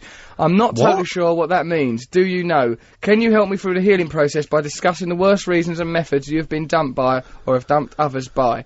Please find my best regards, Mr. Brand, Matt Morgan and Trevor Locke. Sean, aged 27. The young lady, aged 30, Claire, who dumped me, hates you. And put her hatred for you up there with her hatred of Will Ferrell and Teen Soap Hollyoaks. I guess I'm on that list too now. Look, right, the hatred of the Teen Soap Hollyoaks, you might as well... Can understand that. yeah, but I mean, why I hate that? Just anodyne. Yeah, but the hating something that's anodyne is a disproportionate reaction. Oh, you're right. Being different to something that's it's not. anodyne. Actually, But hang on, how love can you Hollyoaks. hate Will Ferrell? How can you hate Will Ferrell? He's You a notice the lovely, way joyous I've said, character. how could you hate Hollyoaks? How I could you could hate hate Hollyoaks. How could you hate Will Ferrell? I mean, the rest of it's quite The rest of her list of hatred becomes more understandable by the moment. Well, hang on, she dumped him because he didn't fancy her enough. This woman's out of control. He didn't fancy her enough. What does this woman, Claire, want? So she's gone, She's I a don't want to diva. see you anymore because you're not all over me telling me how beautiful I am all the time. Claire, right, let's listen. Let's try and offer the Church of Russell Brand. Better off without her. Extend compassion and love to people like Claire. Sean, right, now, perhaps Claire isn't right for you, because it looks here that she hates me and Will Ferrell. That is, she obviously, I mean, she hates, we're nice people. That both me interview with Will you Ferrell. and Will Ferrell must have that killed was her. God. driven what her would she have mad. thought of that? Me and Will Ferrell together. And also, we did a scene from Hollyoaks in it. Oh, God. It must have been hell for her to witness. Sean, mate, what, right, now then. The worst time I've ever been dumped. Well, this one time when I used to go have Simone Nylander, that was the girl who used to go, Roland! In Grange Hill. Black girl who used to go, Roland! In Grange Hill. Nylander? Simone Nylander, that was her name. But Highlander, that's good. She was a bit like a Highlander. There's a joke about head there that I'll leave. Now, because they chop each other's heads off, don't they? Yeah, Highlander you and can't die Highlander. unless you As are I beheaded. recall. Yeah. So anyway, she chucked me out of her house once, I think for spitting. Like, I'd done some spitting. How fussy of her. She said, I know. You've given my mum conjunctivitis. Spitting in her eye. I'm going to ask you to leave. Nylander! I forgot you're some sort of bleeding toff, and since you've been in Grange Hill, you got right snooty. Oh, lordy dog, get your nose out of here, girl. I did some spitting. I think I spat in her bin. It was only a bit of chewing gum or something. It wasn't like, you know, It's not that it wasn't bad. tobacco. And then, and she threw all my stuff out the window in bin bags. That's You're always always going done to about me. this. People are always throwing my stuff out windows No, in it's bin this bags. They story put it in over a and bin over bag. again. No, it's not. There's another This story scarred him. where Amanda left me. She just went back off to Spain, left me, causing me what I can only describe as going to a heroin meltdown. I remember that. I used to go around your house, and every time I left your house, I used to think, he's going to die. Them were the days. Do you remember that magazine we had? Yeah, there's a Like, he was in there magazine. going, oh, she's left me. There's a Oh, she's magazine gone. called Oh, she's got Escape. 2 dressing gowns hanging up. I only need one. Suppose I won't need this dressing gown now. I suppose I could animate the dressing gown. Hello, Mrs. Dressing Gown. Hello, Russell, I love you very much. Okay, at least I've got Mrs. Dressing Gown. Me and Mrs. Dressing Gown. Spiced sausage that she'd left in his fridge. And Don't throw away the chorizo. We need the Chorizo. chorizo and me and Mrs. I said, can I have some of that? He goes, wait, it's Amanda's. I said, reminds me yeah, of but the she's not old going to come days. back, is she? Can I eat She this? could be back. She could come back at any time. Leave us alone. Everything has to stay the same. Me and Mrs. Dressing Gown, don't give me a dressing down. When I am feeling down, just put on my dressing gown and eat chorizo, ho, ho, ho, so happy inside, ho, ho, ho, Russell. I don't know if you're aware, but you're on air. Oh God, sorry, is that being broadcast? I thought that we were in a counselling session. I thought I was in a safe environment. I thought it was a good way for me to process that pain. Okay, so that was a grim time. There was a magazine that comes free with a paper, I think comes free with the Observer, called Escape. That was their travel section. Oh, yeah. And there was so you had like this little Spanish toddler sat on the back of a car waving, and Matt goes, "Look, that's Amanda driving out of your life." And then and I went, yeah, I suppose it is. Where's the dressing gown? Me and Mrs. Dressing Gown. Wearing a dressing gown and loads of lipstick, becoming her to avoid missing That's her. when we just sat playing Grand Theft Auto. We played Grand Theft Auto. If you play Grand Theft Auto long enough, the world don't make sense anymore. And when you go outside, you think you can just kick cars and nick them and that. Yeah. And I remember there was one bit I was playing it, and like, you know, if you play Grand Theft Auto, you can either follow the missions or you can just go off on your, you know, sometimes you don't have to follow the missions, and then you're just walking around the street. And there was one bit where I was just walking around the street. It was about 4 o'clock in the morning. And I was really off my head, just playing that. And the bloke I was controlling, I think he's called Vince. He was just down an alleyway, right, and there was no one else there. He was on his own down an alley. I was on my own, sat on the settee. I just thought, I've ruined his life as well. I can't do anything right. But go on without me, Vince. You were quite good at that game, weren't you? Yeah, I I think liked it's because you played it endlessly. Yeah, if you spend, you know, and that's probably, yeah, the most time I've been awake is playing that and football management simulation games for sometimes up to 3 days. I used to go round, you just walk the streets with Vince bludgeoning people to death. Yeah, I've really adapted well to single life. Who needs women anyway? There's another one. Kill it. Get me some more heroin, please. I'm in a terrible mood. But drugs are awful, and that's probably a quite good picture of the horrors of drug life there. So, hold on. Yeah, you always take the mickey out of me for my Australian dumping. So what? Good. Matt, I never going bring week that 3 up. and getting spots is an indication of accumulating constipation. When was the last time you went to the lavvy, young man? Going week 3 and what? This is Angie, or Ang, in Yeah. Hereford, goes, going week 3 and getting some spots is an indication of accumulating constipation. I've not noticed you getting any I went spots, to the but I toilet know you this go on morning. about it a lot. Now, how did you pass a good, healthy stool? Oh, God. Come on. Don't be yeah, it's embarrassed. Daddy, hold you up for the hairdryer. Come on. Do you want me to dry your little pot? Oh, disgusting man. It was alright. I went to the toilet. I left the toilet. Well, that's good, but was it a normal toilet or was it a disabled toilet here at the BBC? It was the disabled toilet, I'm guessing, because Yeah, I've it was just the used the disabled disabled toilet. And it looks like there's been a killing in there. It's like Guernica from that I toilet. didn't do it here. Okay, should we do Trevor's Sonic Enigma? No. Or should we listen to a record then? What? do it? Let's not listen to a record because I don't know which button to press. Matthew, take off those bloody rose-tinted glasses. Matt's wearing giant novelty sunglasses with his own name written on them. So I'm going to sat there trying to think I'm going to respect him as a producer. He's like a classic DJ from the 80s. Adam, why don't you put on a... What record should we listen to? Point to Matt, tell Matt what button to press. That button there. To Trevor's listen to choice, what? It's my Roman choice. Holiday. You will like this. By Which who? button where? It's better not by Noam Chomsky or whoever it is we have to listen to, people that are not best known for music. This Who is is it? actually- Roman Holiday by who? It is actually by Roman Holiday. Why are we listening to all By this Roman rubbish? Holiday. What do you mean, Trevor, all why my listen to your rubbish? When's my song? had Eat two your fudge, choices. Trevor. I don't mind All pressing this buttons when delicious it's my fudge, you song. ain't had none. I'm already having a turn. I've Eat some fudge. I've gone all hot. I Eat can't. that for you, young man. You'll eat that fudge. Eat it. I've thrown fudge at him, listeners. It's the only language he Right, understands. come on, we're all losing Right, our minds. let's listen to Roman Holiday now, for pity's sakes. Don't try to stop it, don't try to stop it. We will try and stop it, Trevor. If this is your way of trying to get attention. This is a good record. Don't try to stop it. This is the introduction. Let it I'm go. a simple man. Tragically, we've stopped It's it. like doing a show, having Jimmy Somerville breathing on your neck. What's wrong with I you? put in some good choices. No, you don't. And all we it's get- always the same thing. It's Morrissey, I'm a the simple I don't think Libertines. Morrissey. Yeah, that's his choices. Yeah, well, what I put rockin'. Let's put some. Actually, why have we not had any Smiths or Morrissey for ages? Let's. What you? Gemma wants to play Sheila Take a Can Bow. You turn that record off. BBC. Right, you've won a competition. You've allowed. Yeah, right, yeah. that's- Put on. That record's gone now, Trev. Yeah, I'll put on. Unbelievable. Sheila, take a bow for Gemma. This is Mum's name. This is for Gemma's mum, Sheila. Sheila, take a bow. Well done, Chad. This is terrible. Absolutely. That record got to number 4 in 1982. Do you know what Yeah, well, I can see? listen to that, those facts. Obsessed. Do you know what I can see? When I was listening to that song, I could see sort of, you know, like them in the programme Heidi High, there's them 3 girls wearing yellow coats, and then there was some blokes that were like the equivalent, yellow coat blokes, that Yeah. were quite sort of shiny-toothed camp people. I see them making that record. Don't try to stop it. Don't try to stop us. And Ted Bovis standing in the woods going, Spike, Spike! Dressed up as a carrot, Spike!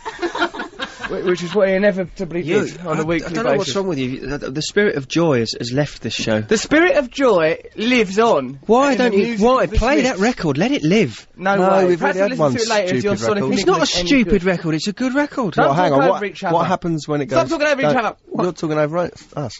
What happens after the Don't characters. Try and Stop It intro? Then there's some instruments kick in, the drum beat, and then there's a verse and a chorus, a middle 8, and then another verse and chorus. That's just the formula of music. Well, Trevor. everyone's heard that It's, now, well, so we'll we never don't need know. to listen Play to the it. damn thing. Why should I describe the records I want to play when you can From just now play on, them? Trevor, you will describe the records you want to listen to. We're certainly not playing anymore after I'm a simple man. You love that song. I do a bit, actually. Let's Yeah. listen to that again later. Right, are we ready for the Smiths? Almost ready Oh, for the the news. Smiths. Uh-oh! News. Now then, while we've been carrying on here, there's probably stuff going on There on won't this be any planet stuff of for ours. us. I bet you the news will Stop be exactly... talking over me, you It'll be the lunatic. same as the last news. This is why the show was better without you, Trevor, because me and Matt did not talk over each other. It was a well-coordinated... Look at his little hurt face. Don't let my Listen. records play, don't let me speak. make Listen, me Trevor, fudge. eat your fudge. I'm Stop having a sugar talking. rush. I'm not going to be able to stop speaking, am I? Take your top off. Just turn my mic off, Take 'cause your I am top off. keeping talking. You're meant to be a reverend for my new church, you ungrateful little pig. Right, let's listen to the... I wonder what's going on in this crazy world of You're ours. such a professional. In a little show we like to call the news. Throw your own work onto the fire. I really like that as a lyric. Throw your own work onto the fire. Bloody stuff, it's holding us back. All that homework. Get that Popper stopper out. I like a good pop. So, yeah, there's a popper stopper in front of my microphone. That was, of course, the Smiths with Sheila Take a Bow, which replaced a Trevor Locke choice, which was likely to undermine the very idea of radio if had it been allowed to play it out. Have you noticed, asks our little mate Luke, how Trevor sounds like an old lady when he laughs? Yes, I have noticed that. I don't sound like an old lady when I laugh. You do a little bit, Trev. Well, which kind of old lady are you thinking of? A dirty old lady, one whose family don't visit her anymore because they're annoyed by her laugh. Trevor. I'm not going to laugh now. Oh, do. I'm going to hold it in. Don't hold it in. What about, do you remember that time, Matt, when I was on Jonathan Ross and Trevor developed that new laugh that was from a 1970s sitcom? There he is, doing a little snuffle fudge laugh. He put one hand under his armpit and goes... He put his hand under his armpit, sort of did a little pump laugh. As if it was a cheeky laugh. And then like did his little foot like a little ball. Yeah, he did. Scraped his foot like a little ball, like he was laughing at a saucy Blackpool postcard. Oh, don't say that. Hello. More tea, Vicar. Look at those fried eggs. It was a really ridiculous laugh. Right. It's time for the part of the show where we hand over responsibility for a bit of public broadcasting to an idiot. Yes, that's right. It's Trevor's Sonic Enigma. Have you got a jingle then, Trev? I certainly have done, mate, yeah. Well, let's have a little listen. Is this, yeah? Let's listen to Trevor's jingle. Ha! Trevor's Sonic Enigma. Ho! Ho! Ha! Ha! Trevor's Sonic Enigma. Ho! Ho! Ha! Ha! Trevor's Sonic Enigma. Ho! Ho! Ha! Ha! Ho! Ho! What are you doing? Sound like you're going to the lavvy.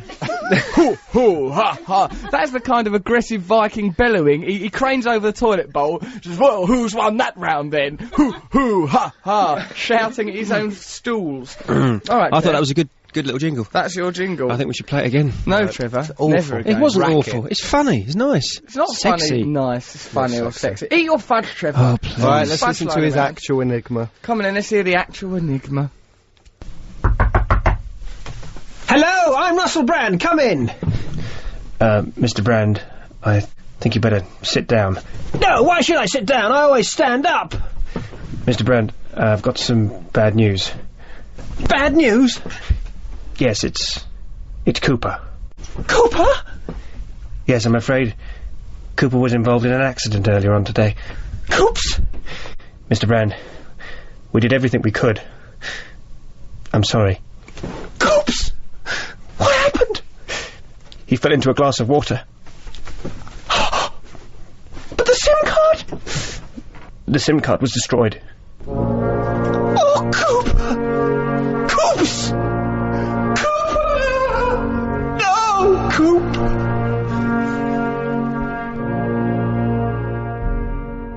So long! It's like an episode of EastEnders. We can never listen to that again, because it takes up too much time. We can't listen to it again, we just have to do Matt and I will do another version of it, we will do an abridged version of it, if people need to hear it again. If you know what song trying that's to use this show to to get acting work? Because you never will, Trev, it won't Acting work. work, script writing work on EastEnders. You're not likely to ever get another job, Trev. Not with when people ask us for a referral, a reference, it's going to say Trevor Locke is an idiot. He is a danger. He doesn't take his job seriously. He talks over people. Does he things sits that are far too long. fudge.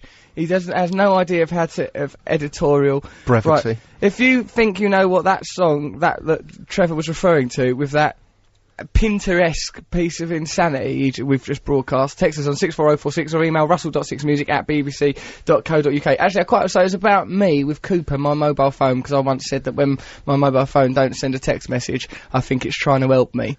I think that it's like not I think like if I send a message and it goes message failed, I think, maybe I shouldn't send that message. Thanks. And then Matt gave my phone the name Cooper. So then we go, Cooper, you're brilliant. Cooper, yes, you're right, Cooper. We shouldn't send that text message.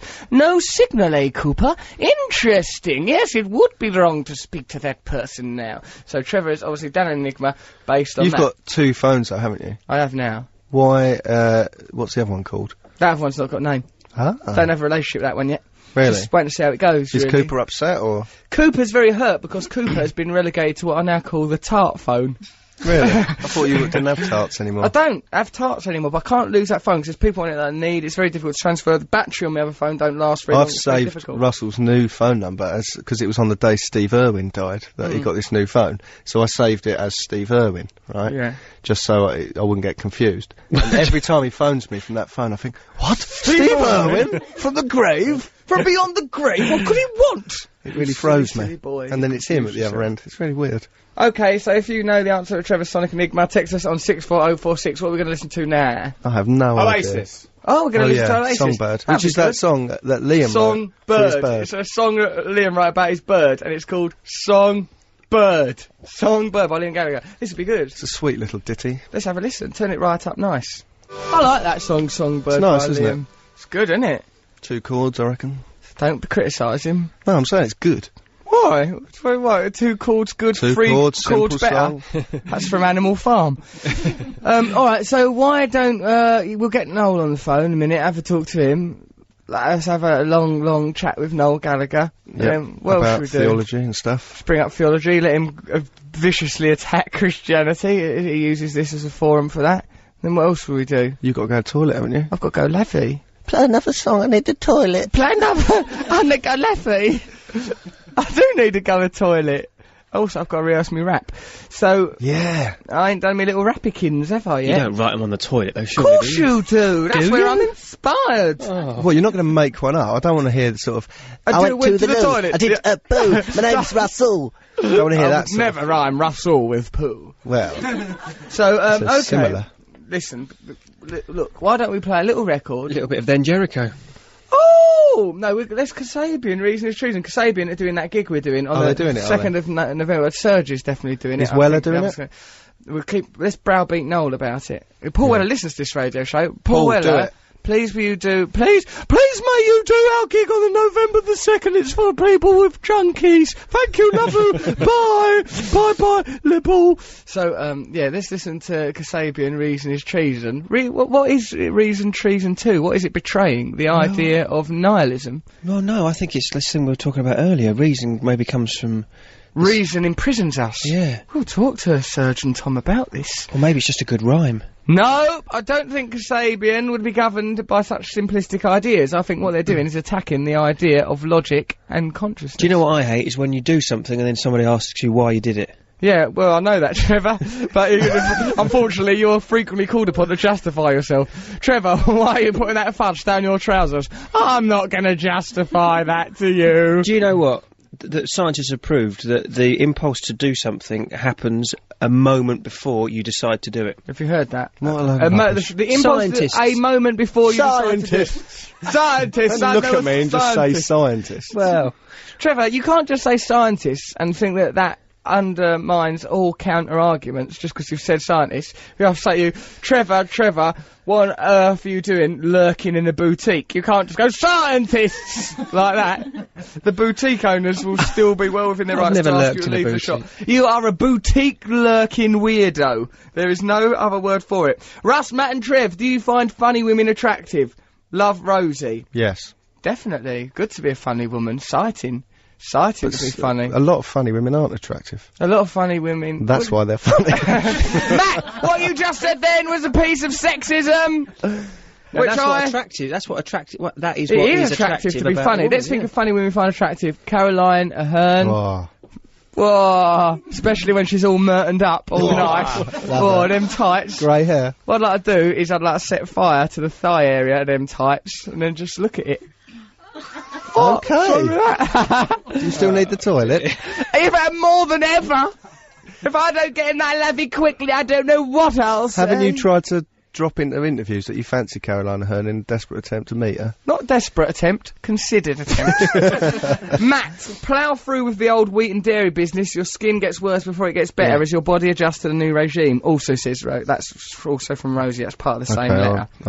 Russell, give Matt it a and chance. Trev, have you ever been to the toilet, sat down, felt the warmth of someone else's buttocks on the seat from someone who's just previously used the toilet? I think we've all experienced that. I'd never here go from to the London. toilet unless that is the case. The Queen apparently has something to warm them up. Actually, I heard this about the Queen, that when she goes when she's around somewhere, there's a toilet that's allocated for her. Someone comes and the puts day a before, banana down chops a banana up and drops it in there, makes sure that no one can hear it outside. Absolutely. I think that's a myth. No, it's not. I carry Why a banana around with me. Because that's what the Queen's poo looks Trevor, like. you carry that banana internally and torpedo bananas out of your bottom. As part of your... That's Trevor's stand-up comedy act, is a man firing bananas out of his bottom, saying, "Look at me, I'm the Queen! That's my Curtsy for Her cabaret act. Majesty!" It's not my stand-up. I won't be doing that tonight in Sheffield. Why not? You should give it a whirl. No more bananas. I'm afraid there's no nanas left. I've eaten every nana in the city. Do you eat them and then do it? No, or do you put don't eat them up? them. What you He do... puts them up, then eats them. That's the act. No, you chop them up because a banana What are in we a toilet talking bowl- about? Trevor, stop insulting the Queen. Right, That's twice we've insulted the Queen on here. Her Majesty, I the had Queen. sex with her in a lift. Beg You your had it off of pardon? her in a lift. You've been going on about putting bananas up her bottom. Don't be She silly. Is the sovereign. How dare you? The sovereign How dare of Great Britain. Don't you point at me, Trevor. I stand up when they play the national anthem on Christmas Day. Only to put a banana up your bum. Now let's go to a record. Come on, it's a punchline. Having now listened to a bit of that song by Kasabian, it's quite clear that they're saying that the logical, rational mind is a kind of prison, and we should live entirely on instinct, because we are being betrayed by our own sense of reason. From this day forth, I shall do exactly what I think of the minute it occurs to me. Trevor, take off your trousers. Is Trevor's Sonic Enigma Accidents Will Happen by Elvis Costello? Ask Alan Jepson. No, Alan. Is the Sonic Enigma All My Friends Are Dead by Turbonegro, Love and Metal? By that, what I've just said. That's from Turbonegro. That is a ridiculous suggestion, and that's a slur on you, mate. That is, Russ, you should be offended by that. Why? Because he's suggesting that that's the only friend you've got. Why? All my Because- friends are dead. Because Cooper's dead, all my friends are dead. Yeah. Oh, unless it means because the SIM card's been lost. Oh, Therefore, a Alice, little bit more are you clever. suggesting that my only friend is that little phony poos? Because let me tell you, you're right.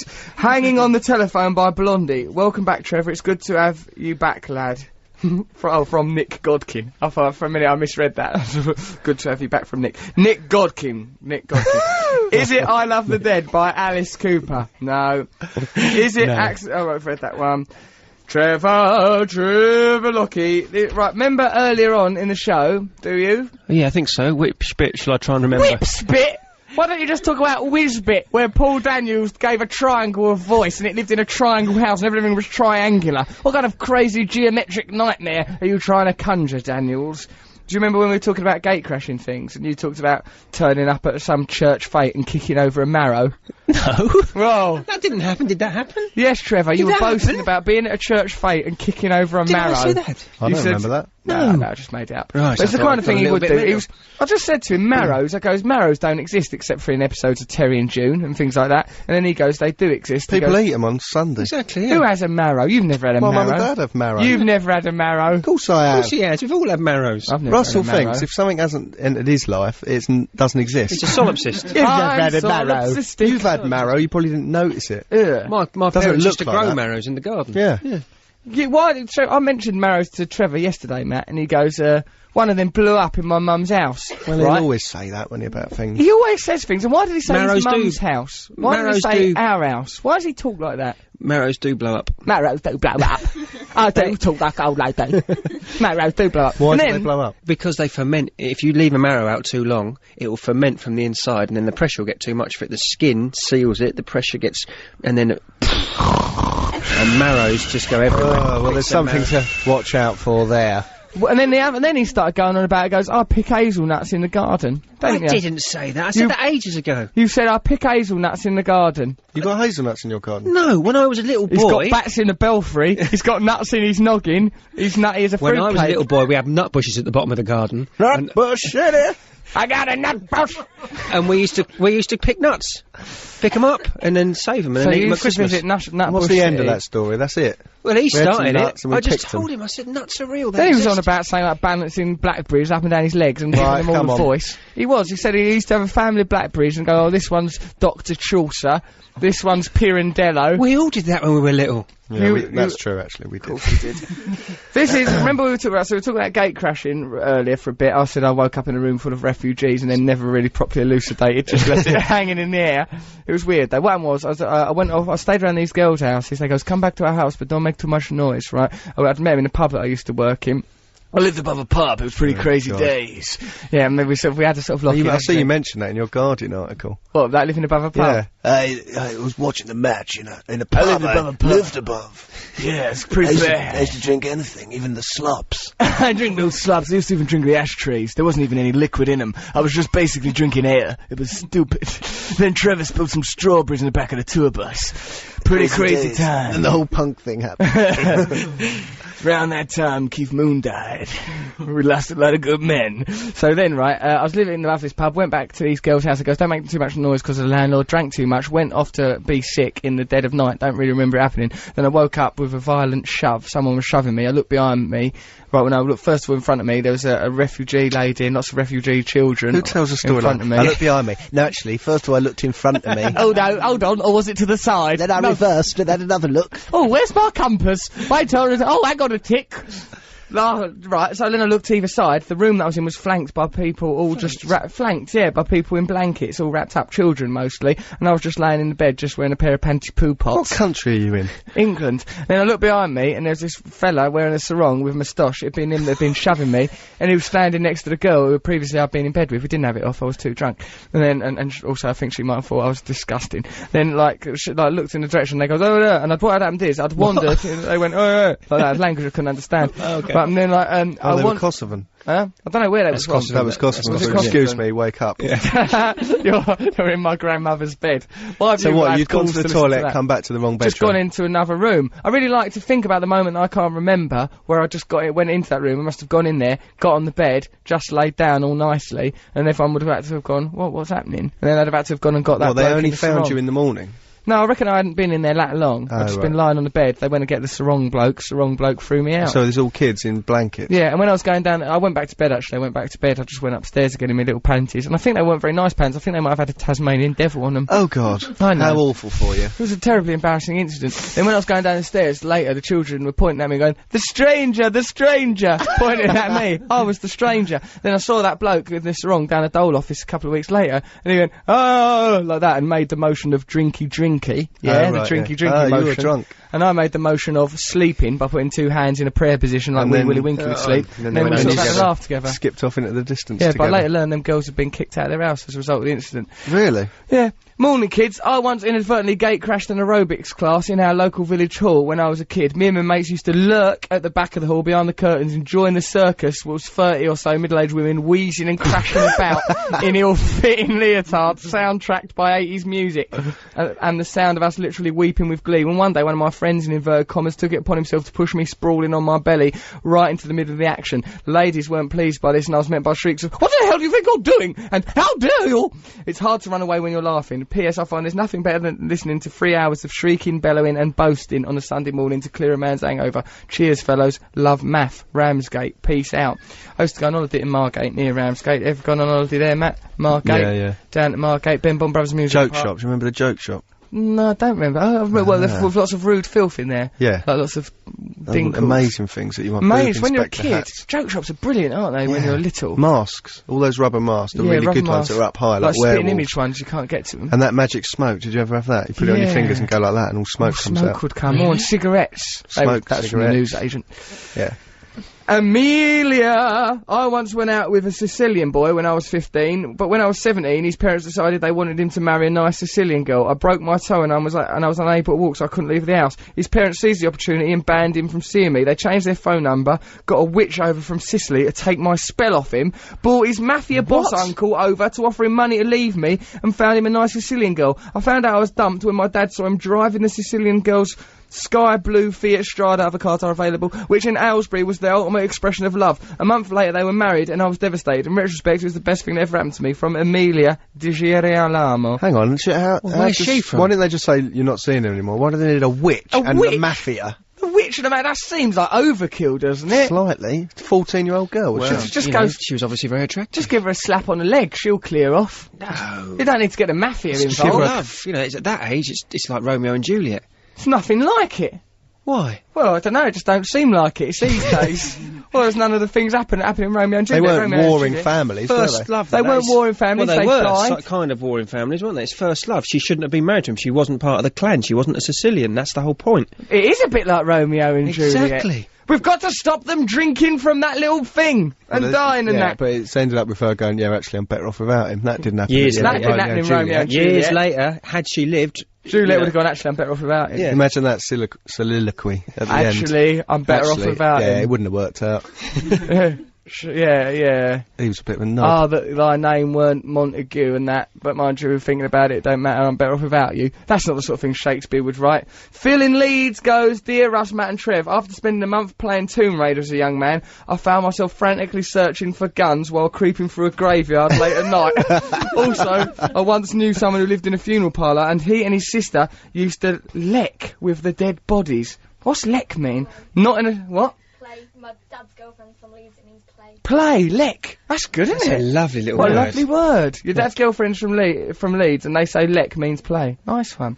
I'll be able to say that tonight when we're in Sheffield. Although maybe, because I reckon it works all across Yorkshire. It must do. It can't be that insular, A can it? magic word. Used to. It will, lo, behold, I'm one of you. Tomb Raider, right? The things that you can operate are slightly different colour to the rest of the game. Do you remember Yeah. in cartoons when I know he's going to pick up that object because it's coloured in slightly differently Different, right, to the yeah. backdrop?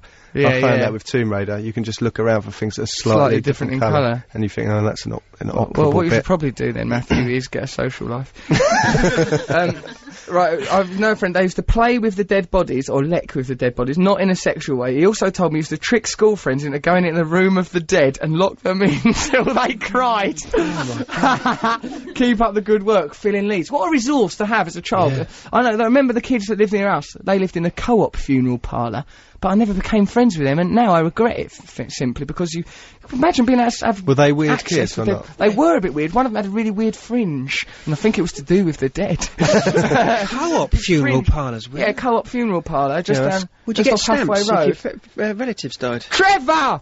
You do not get stamps for your dead relatives. Most of your relatives are probably dead because you've stamped on them, you freak. The way you used to treat blue tits, chopping their heads off with a spade, you and Jason Weathercoats, you couple of odd balls. Well, I used to lick their backs. Claricoats.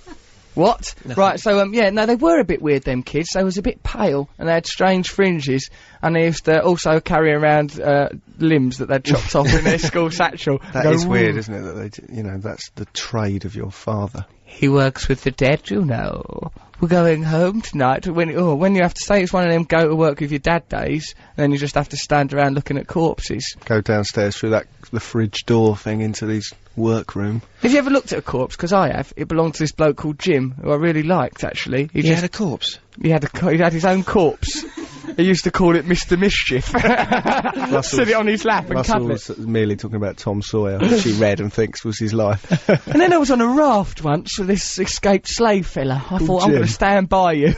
Injun Joe was after us. No, Jim, he died outside when I went to a drama school. He died outside. I liked this bloke, Jim, because he used to talk like this Hang on. all the Go time. on. Before he died, right, he was his own corpse, I saw. He used to talk like this, he used to go, hey, now, not being rude. Right, before he say anything, he'd go, not being rude, can I have a cigarette? You know me, not being rude, you know me. Right, and once he pointed at this church roof, right, and he goes, yeah, see that church roof? Lot of lead on it, not being rude. How could you misinterpret that for rudeness? Well, lead in your pencil.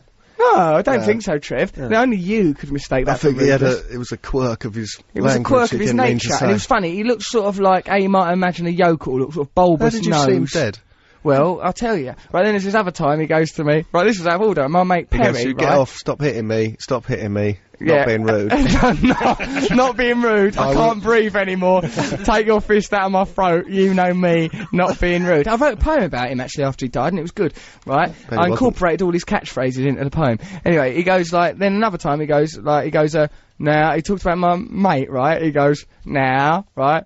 Not being rude. Like my mate had a broken nose, right? And he goes, all right, Russell, can I have a cigarette? You know me. Not being rude. Then he referring to my mate. He goes, a lot of gypsies round here. Not being rude. Pug nose. You know me. Hang on, how did he die and why did you see him dead? Right, then he was outside one day picking up Just get on with it. doggies and This is another not being rude quote. Another time of a not being rude quote. No, at this time, right, he just, like, I was out there talking to him, and he dropped down dead. Strike me down with a feather if he didn't, like, start to die. He, like, started to wheeze and splatter and that, and go all blue, fall over on his back and start not being able to breathe and that, and I was sort of looking at him all dying and that. I thought, should I tell someone about this, or should I witness this magical moment while eating some Quality Streets out of his pockets? No, I didn't eat Quality Streets out of his pockets, so he lay there dying. I think I did alert someone. I You can't better remember. have done. Hold on. He was going to die anyway. Well, we How all do you are, know but, that? you know. I know a bit He might have about been medicine. choking. He might have been choking. Well, yeah, thinking about it. You just watched him die. I shouldn't have fed him them coins. He said he wanted 50p. I didn't know what he meant. I thought that he was a fruit machine. In it goes! And then he sort of lay there all dying and that, and then he just died. And he looked mad, all dead, all bereft of life. I looked at his little dead face for a bit. And then what did you do? Go off to the cinema or forget about it? I had to do a ballet lesson, I think, and I was expressed my grief through the medium of dance. A lot of people said it was very moving. Others said it was embarrassing and awkward. So that was the time I witnessed the corpse. Any other dead bodies you've seen, let me know all about it, because that was a nice one from Phil in Leeds there. Sparked us off on that. This is from Alex. Please don't let Trevor choose music for the show ever again. Good. That's all it says here. Hey, Russ, Matt and Trev, do you ever scared about death? Love Katie in Penistone. Are you scared of death? I presume that means. Bit, yeah. You're quite scared of Obsessed mortality, with it, aren't scared of it, sort of fascinated by death. Think of it as a kind of a lover, a mystical you? Oh, force. shut up. No, you don't. I do a bit, mate. You just look in the mirror and think, I don't want to die. Oh, bloody hell, one day I'll be not me, and that'd be awful. Go on, Trev, say something about death.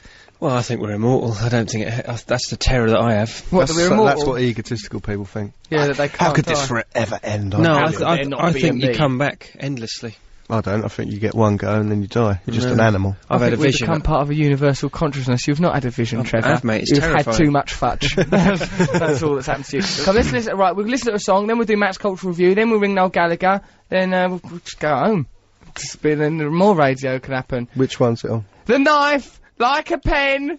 The Knife Like a Pen. That's a good record. It's a band called The Knife. The Knife Like a Pen. Pen knife. Like a pen knife. I once saw this programme where, you know, Neighbours from Hell, right? Yeah. And this old lady had been bullying their neighbours, and the neighbours went, oh, she came out here with a knife, and pointed at her, and then they cut to and they said to the old lady, did you, attack them with a knife? And she goes, no, I waved a silver pen at them. A silvery sharp pen. Clear that she had waved a knife at them. Yeah, because otherwise you'd just go, no, you wouldn't try. Well, you What wouldn't I'll go, do is I'll justify a it. silver pen. She's giving a bit of, like, saying it's silver. She's Yeah. conceding Oh, for the knife yeah. idea. Let me justify. I mean, it was silver, the pen, so I can see how someone would mistake it for a knife. I mean, it was dangerously sharp and serrated. I did stab someone with it.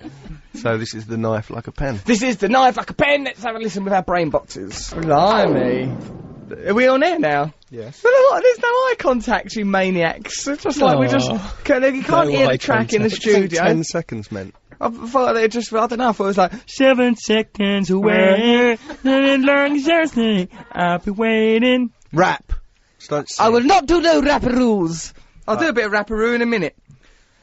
We've got a caller on the line. Hi, hello, hold on a second. Hi, Russell, love you lots. Is Trevor's Sonic Enigma Coffee and TV by Blur, says Angela. What a ridiculous entry. Trevor, do not attack our listeners. Why? Where's the logic behind that? You little pig dog. Because the advert had a mobile phone in it. Or, yeah, What yeah, advert? that's- What advert? Stop being No, it silly. wasn't. Adam, It be was a quiet, milk you carton. maniac. It was a milk carton. I mean, these people concentrate Trevor, when do they're not watching. attack the listeners. I'm not attacking them. I'm trying to give them help. Pig dog! Who are you calling a pig dog? I'm calling you a pig dog! You're calling me a pig Fine. dog? What is a 'cause pig dog? I'll tell you why, because I saw this programme once, it was well good, right? It had this little girl, she was, like, I think she'd been captured by Nazi Germans or something, and, like, then some nuns rescued us. Already it's a weird plot, right? And then, like, the nuns go to this little girl, she's about 6 or something, they've just rescued her from the Nazis, and they go to her, what's your name? And she goes, they go, what's your name? She goes, Pig dog. And the nun goes, oh, you're not Pig dog. Like, oh, it's terrible. That girl thinks she's called Pig dog. And it is terrible, but it was only a film, it's quite funny. Is it Telephone Thing by The Fall, says Mo from Rotherham. No, Mo. Don't say no, Mo. No, Mo, no, Mo. No, Mo, no, Mo. They're not the lyrics. Is Hi, Mo a Russell, man or Matt and woman? Trev. Is the Sonic Enigma communication breakdown by Led Zeppelin? Matt's glasses look ridiculous. Ha ha, says Amy. Matt actually looks very sweet in them gogwogs. Don't you, Matthew? Yes. Lovely he looks. Afternoon. In Barnsley and Sheffield, it's laking, not lek. As in, can Tommy come out to lake? Can little Tommy come out to lake? Says odd, Rebecca. isn't it, that there's these words. I like it. I like it. Mind you, there's probably ones in London. What like? Don't mug me off. Yeah, I'll stripe you. That doesn't mean come out to play. If someone asks you that doesn't mean... That's how Russell used to inquire. Other people's mums. Where's Tommy? Don't mug me off. Get him out here. Get him out here. You stupid bint. So that's we've got a winner on the line for the Sonic. No, oh no, a caller. Might not be a winner. Might not be. Let's go through that lie. Let's prop up a farcical on a bicycle. Actually, once someone came to watch our radio show, who was a professional producer, and looked on when we were doing it, like when I goes, oh, this is the winner. I mean, oh no, someone just doing it. And I remember the person just shook their head like it was terrible radio. Because we're pushing back boundaries. We are postmodernists! Right. And like all postmodernists, we do air guitar and sing in a stupid voice. So, ready? Right, who have we got on the line? A lady called... It's a lady, she's got a lady's name, and it's... Let's guess, Jason the lady! Hello, are you there, Jason? No, what's her actual name, Ad? Amy. Amy the lady! Are you there? Hello. Hello, Amy. Now, why did you not respond to Jason? Because it's not your name. I didn't know I was on. Ah, you poor sausage. Where are you, love? I'm at home. Maidenhead. Whereabouts? Maidenhead. Maidenhead. You're in your home in Maidenhead. Is it nice in Maidenhead? It's okay. Why? What's the matter with it? Nothing. What are you up to today? I'm not doing anything. I'm lounging around in my pyjamas. Just wearing pyjamas? Mm-hmm. Are you in a mental hospital? Yeah. Good. So, okay, Amy in Maidenhead. Like, why are you not at school? Sorry? Why are you not at school? Why am I not at school? Because I'm 19. You're 19, fair enough. It's a Sunday. It's a Sunday, you're 19, loads of reasons. If you were at school, it would be worrying, wouldn't it? It's Sunday, you're 19, people would, the caretaker, like, if say the caretaker lived on the grounds, he'd probably look over and go, that's no good, is it? He'd probably be worried about you. Okay, so you may or may not have won the Sonic Enigma at this stage. We do not know, do we, Matt? No, we do not know. Trevor, have you any idea whether Amy's going to win the Sonic Enigma or not? No clue at all. It's beyond me. Let's do a reprise of the Sonic Enigma, but me and Matt are doing a bridge version. Something that terrible. The effort I put into that. Well, I wish you'd done it half-heartedly, because it's a thing that you made an effort to achieve. That is worrying. I had to get out of bed and get on a tube train. Everyone has to get out of bed every day. Yeah, Trevor, that's what everyone does. I was running a temperature. You stop pointing around. What's wrong with you? It's like running a bath, but more complicated. Silly, silly boys.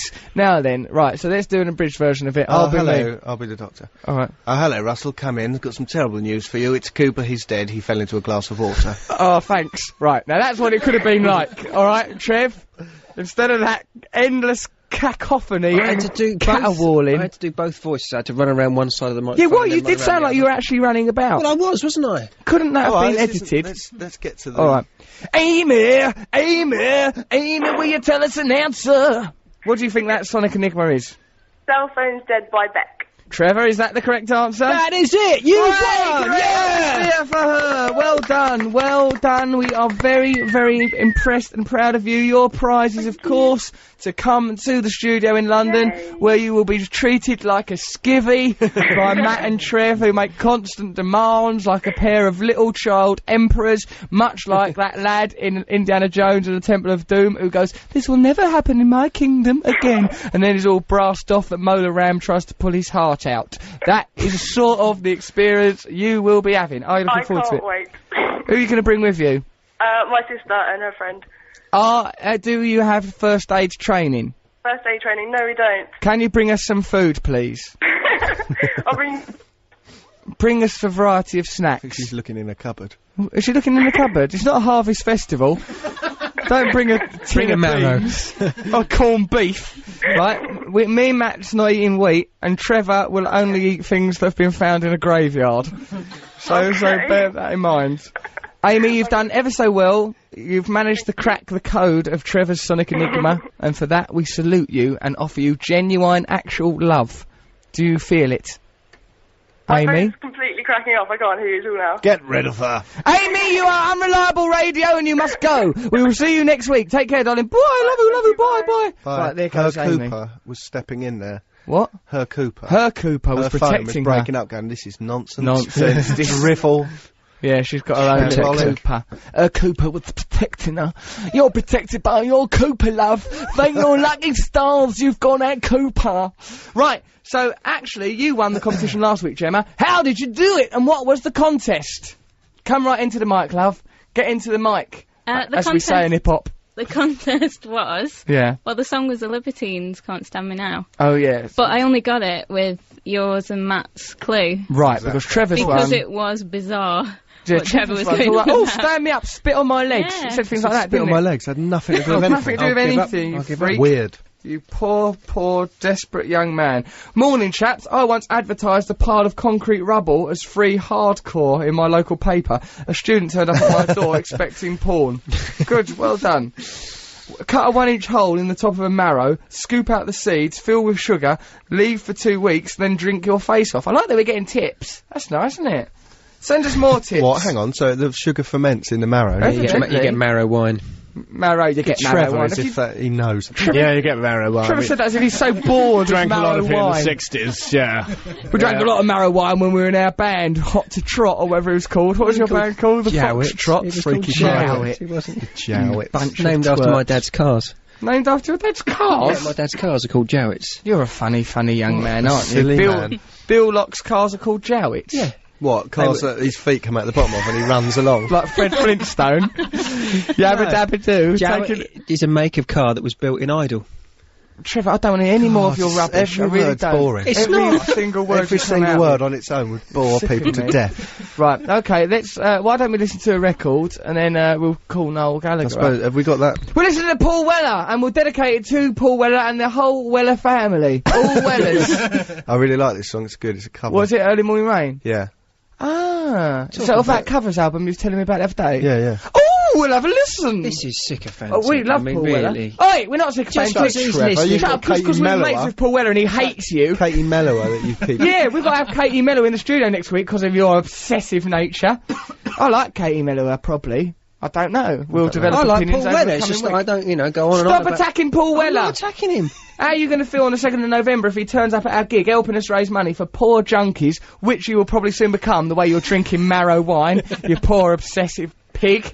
Pig dog! I'll be excited if he turned up on the 2nd of November. What I liked about Paul Weller is that he gave me a kiss, but it was like an headbutt. It was like he'd done an affectionate thing. I think that was a headbutt. Oh yeah, thinking about it now, he was saying F He off you little-" floated to the ground. Oh, he just loves me. I've never felt so adored. And then he gave me a cuddle, but it was like being kneed in the nuts. Then he told me he loved me, but it was like someone shouting, "Stay away from my kids!"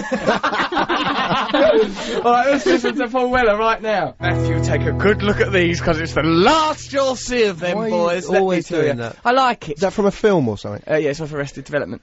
So, okay then, that there was Paul Weller. He is a man. So what happened, I just spoke to Noel, Noel Gallagher just then, right, and he goes, "Stop saying about Paul Weller, stop saying Paul Weller's come that gig like that all day." I goes, "Alright, bloody hell." And, but I'd like to use this opportunity to say that also Noel Gallagher started heavy breathing down the phone, saying that he was really attracted to me. It's really odd. Really, really unsettling it was. He said that his relationship with his girlfriend Sarah is a farce and a masquerade to hide his true gay feelings for me. He said that he just says he wants me to call him Little Pretty Princess Noel, and he wants to wear, he goes, he's wearing fluffy high-heeled slippers now, and he's got no knickers on. He's running round his country mansion, kissing a picture of me that he drew himself in lipstick. He said he wanted that to be broadcast. Strange man, isn't he? So we'll talk to Noel a bit more after the news. I don't think we will. No, he likes people saying things like that to him. Hey guys, I'm looking at a picture of you guys on the net, but I can't tell who is who. Trevor seems like the sexy one with long hair, am I right? Well, he must know what I look like from my numerous appearances on telly and the constant evil propaganda about me in the papers, so we can only assume it means Matt Morgan. But the confusing thing about that is the adjective sexy. glossy being applied, when what they should be saying is jerk in 2 big glasses. Look at him sat there with his big glasses. You like them? happier. Do you like them, don't you? Yeah, I do. You look nice. I like you Everything's like all that. blue and misty. Can I have a look through your glasses? No. I want to see the world through the eyes of Mad Morgan. If I wanted to see the world through the eyes of Trevor Locke, just smother yourself in your own effluvia. Right, okay, so in a minute we'll talk to Noel Gallagher. Matt's going to do a cultural review. I'm going to do a rap that is going to knock your bloomin' socks off.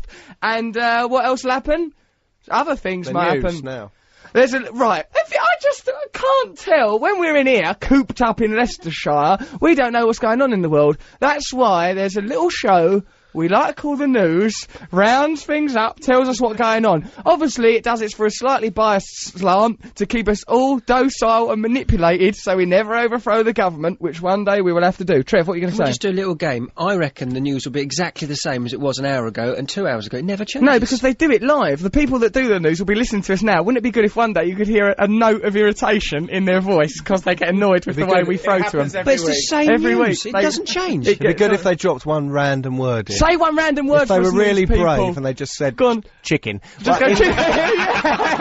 Please do it, news people. Please Say say a random chicken. word. Just say balloon. and Say then carry balloon on. in the middle of the news. Right, we're going No, to the As news. soon as we go to them, they should say one random word and then carry on. Yeah, just one random word. That's all we you ask. won't lose your job. Yeah, but then they've got to go earthquake or If something you do terrible. lose your job, we'll distance ourselves from the whole We'll event. distance ourselves, we'll say it was nothing to do with us. They're very irresponsible in that news place. Okay, so here we go. It's a little show. Come on, say that random word, you lovely news hounds, you gumshoe sleuths. Give us some news. Let's hope it don't start with a tragedy. Fingers crossed not a tragedy. Fingers crossed not a tragedy. Here we go. It's a bit of good old news with a random word in it. News.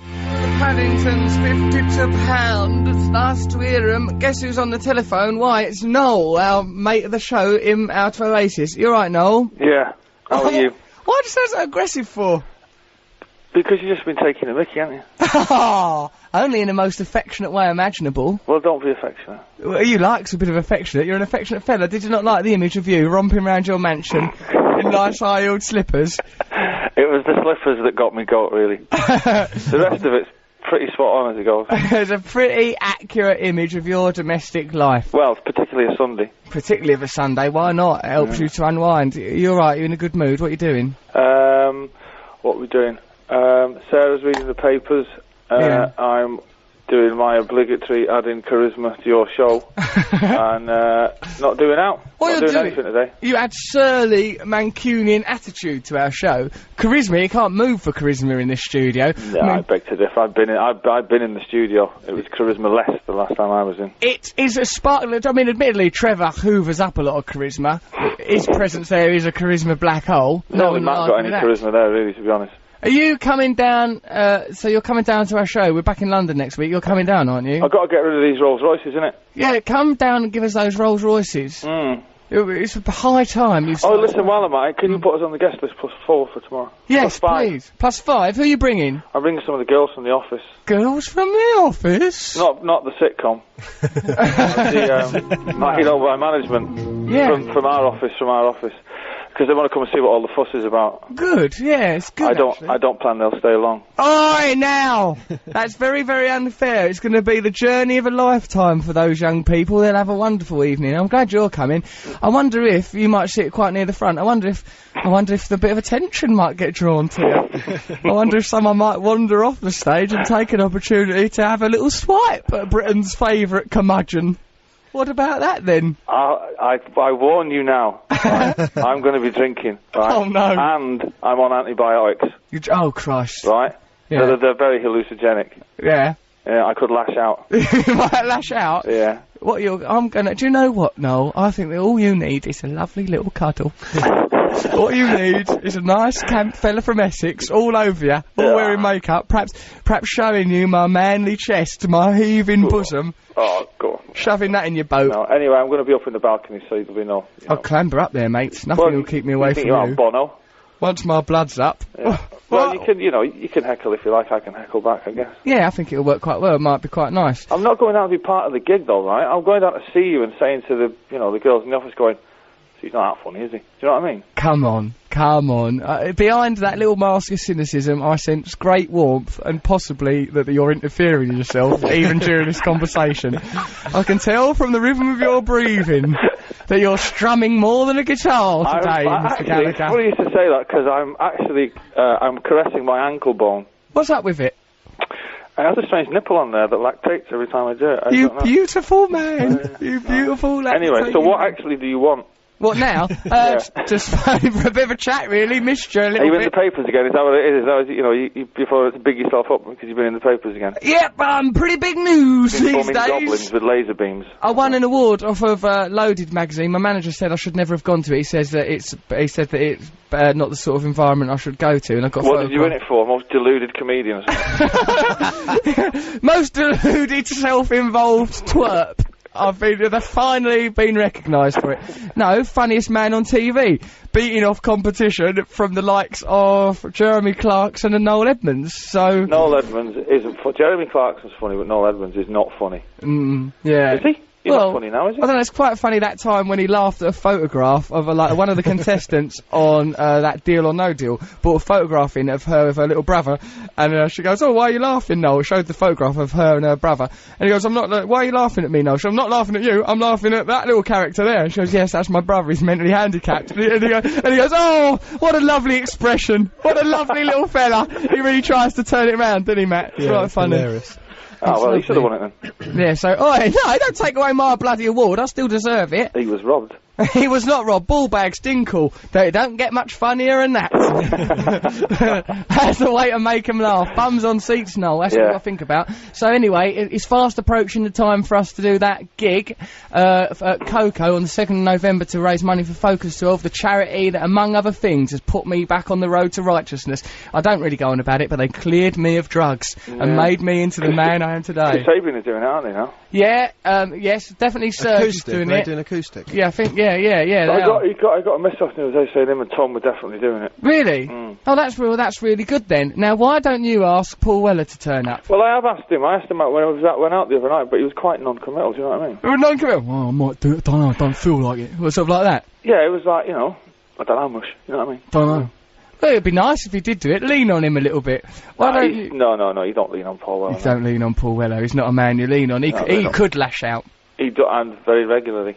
I liked it, you know, I told you that thing about aggressive affection. That's when, I see him, and, he gave me sort of, he gave me a kiss goodbye, but it was like a headbutt. Matt thinks I may have misunderstood an actual headbutt. Yeah, well, was he drunk? Yeah, he was. I think he was a bit tipsy. Do you and him, do you give each other a little cuddle, or is your relationship very masculine? No, there's cuddles involved. But they're quite masculine cuddles that hurt a bit, and then you slap each other on the back and it makes you cough. Is it like that? No, it's just kind of, I love you, you're my best mate, we love you. That kind of thing. There's no tickling of any ivories or anything like that. No. Would you ever squeeze each other's bums in a playful way, even?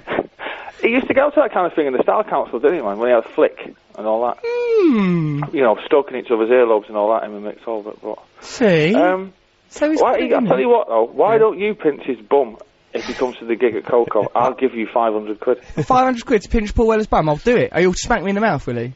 I'd just probably relieve you of your teeth, I would have thought, yeah. Because one of my favourite quotes of Morrissey ever is Morrissey, in the back of a Smash Hits style magazine, where they go, "What's your favourite colour? What would you do if you were king for a day? Right. What's the best bit of advice you've ever been given?" And Morrissey said, as the best bit of advice he'd ever been given was, "Watch what you're doing with them effing flowers." Backstage at Top of the Pops from Paul Weller. I really like that. What you doing him effing Morrissey all wafting around with gladioli, and Paul Weller, what you doing him effing flowers. That's the best bit of advice. Oh yeah, I should watch what I'm doing. Oh, he's going to beat me up. It's not really advice though, is it? It's a threat, isn't it? It's more of a threat, isn't it? Yeah. It is. But he said he might do it. He might get up during my little bit. And do that would be good, wouldn't it? If you and him done something together. All right, let's do that then. It'd be all right. So there's us Kasabian. That'd be good, man. What a gig! Yeah. Imagine that. Me doing some stand-up. Only spoiled by you at the minute, I guess. Only marred by the rantings of an egomaniac interrupting some of Britain's best music of the last 30 years. The last 6 months. Very much so. Yeah. So, all right then. Well, thanks very much. You've agreed to all sorts of things there. You're coming on the show next week. You'll actually be in the studio. Matt likes that. I'll walk round soon. I only live around the corner. Yeah. Stroll round, bring them Rolls Royces, act all indifferent. That when you're actually there, that'd be good because we can actually get hold of you a bit. I might get my lips around that lactating ankle nipple thing. You can fill my little belly with man milk. Oh, yeah, you wish. You wish. Delicious. I'll have a nice milky moustache. Hey, how was your gig in? Where are you now? You in Leicester? Leicester. We're in Leicester. It was a really brilliant gig last night. Went really well. I rang the police from live on stage to involve myself in a case of What did Sting answer? Huh? Sting answer? Oh no! Was he walking on the moon? He was walking on the moon. He was in them fields of Bali. I can't talk now. It's like I'm walking on the moon. He's a lovely. I like that. You do impressions now. It's quite good. Why don't you come and be on I do impressions now. Well, I don't know. Sting. I've not taken a career term. Well, why don't you? He does impressions now. I think you should have a light entertainment show, much in the form of anecdotes Friday night takeaway. I think you should have a light ale and get back on the beer. Stop it! I'd be dead within a week. That's what you want, isn't it? No, you wouldn't. You think you would because you're lightweight. Oh, I used to take heroin, you puff. Yeah, well, didn't we all? I'll drink you under the table. Right, I'm going back on the booze, and I shall challenge injected washing up liquid into your ball bags? No, Mancunian thing, I think. What do you put into your ball bags? Yeah, washing up liquid. You put washing up liquid into your ball bags? Yeah.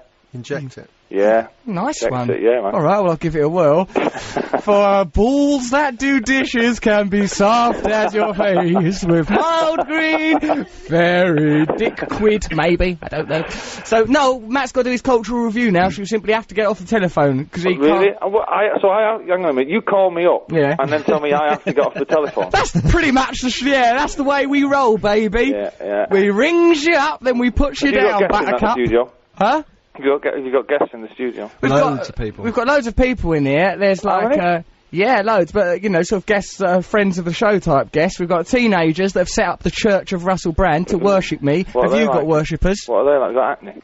Oh, yeah, they're beautiful young teenagers. Matt's fallen apart since he's stopped doing... No, they haven't. They're gorgeous. I'm looking at them. Don't even wear nail varnish. They're 15. They're not allowed nail varnish yet. If they had it, they'd probably sniff it. Are they geezers or girls? No, they're like feminine. They look like sort of, they've all got scarves on and that. They're nice, sort of like indie kid looking. Oh. Yeah, they're nice. They probably liked your music up until you started insulting them. Probably weren't born if they're teenagers. No, they probably weren't. No, that's an intriguing thought. Now, get off the phone, right? Because Matt's got to do a cultural review. No. Oh, we're getting nuisance calls from... no, let's drag this out. How's Cocky Locky? Cocky Locky seems alright. You're alright. Thanks so much for asking, though. Yeah. He's eating He's been quite odd today, Trevor. He's eating too much fudge. Hey, I worked out. It doesn't look like Ali Jones. It's Nicky Piper, the boxer. Do you remember him? Nicky Piper, what weight was he? Hey? What weight was he? He was about 400 stone. For Christ's sake! I don't know. He was Welsh, wasn't he? And he looks exactly like you, though. Oh, nice. Well, thanks. I'll look out for him. We'll look out for Nicky Piper. Yeah, he's always on Friday Fight Night. He's a pundit. Trevor, it's like listening to an old man losing his grasp on sanity. Like, Nicky Piper. Oh, where's my false teeth? My ankle's lactating.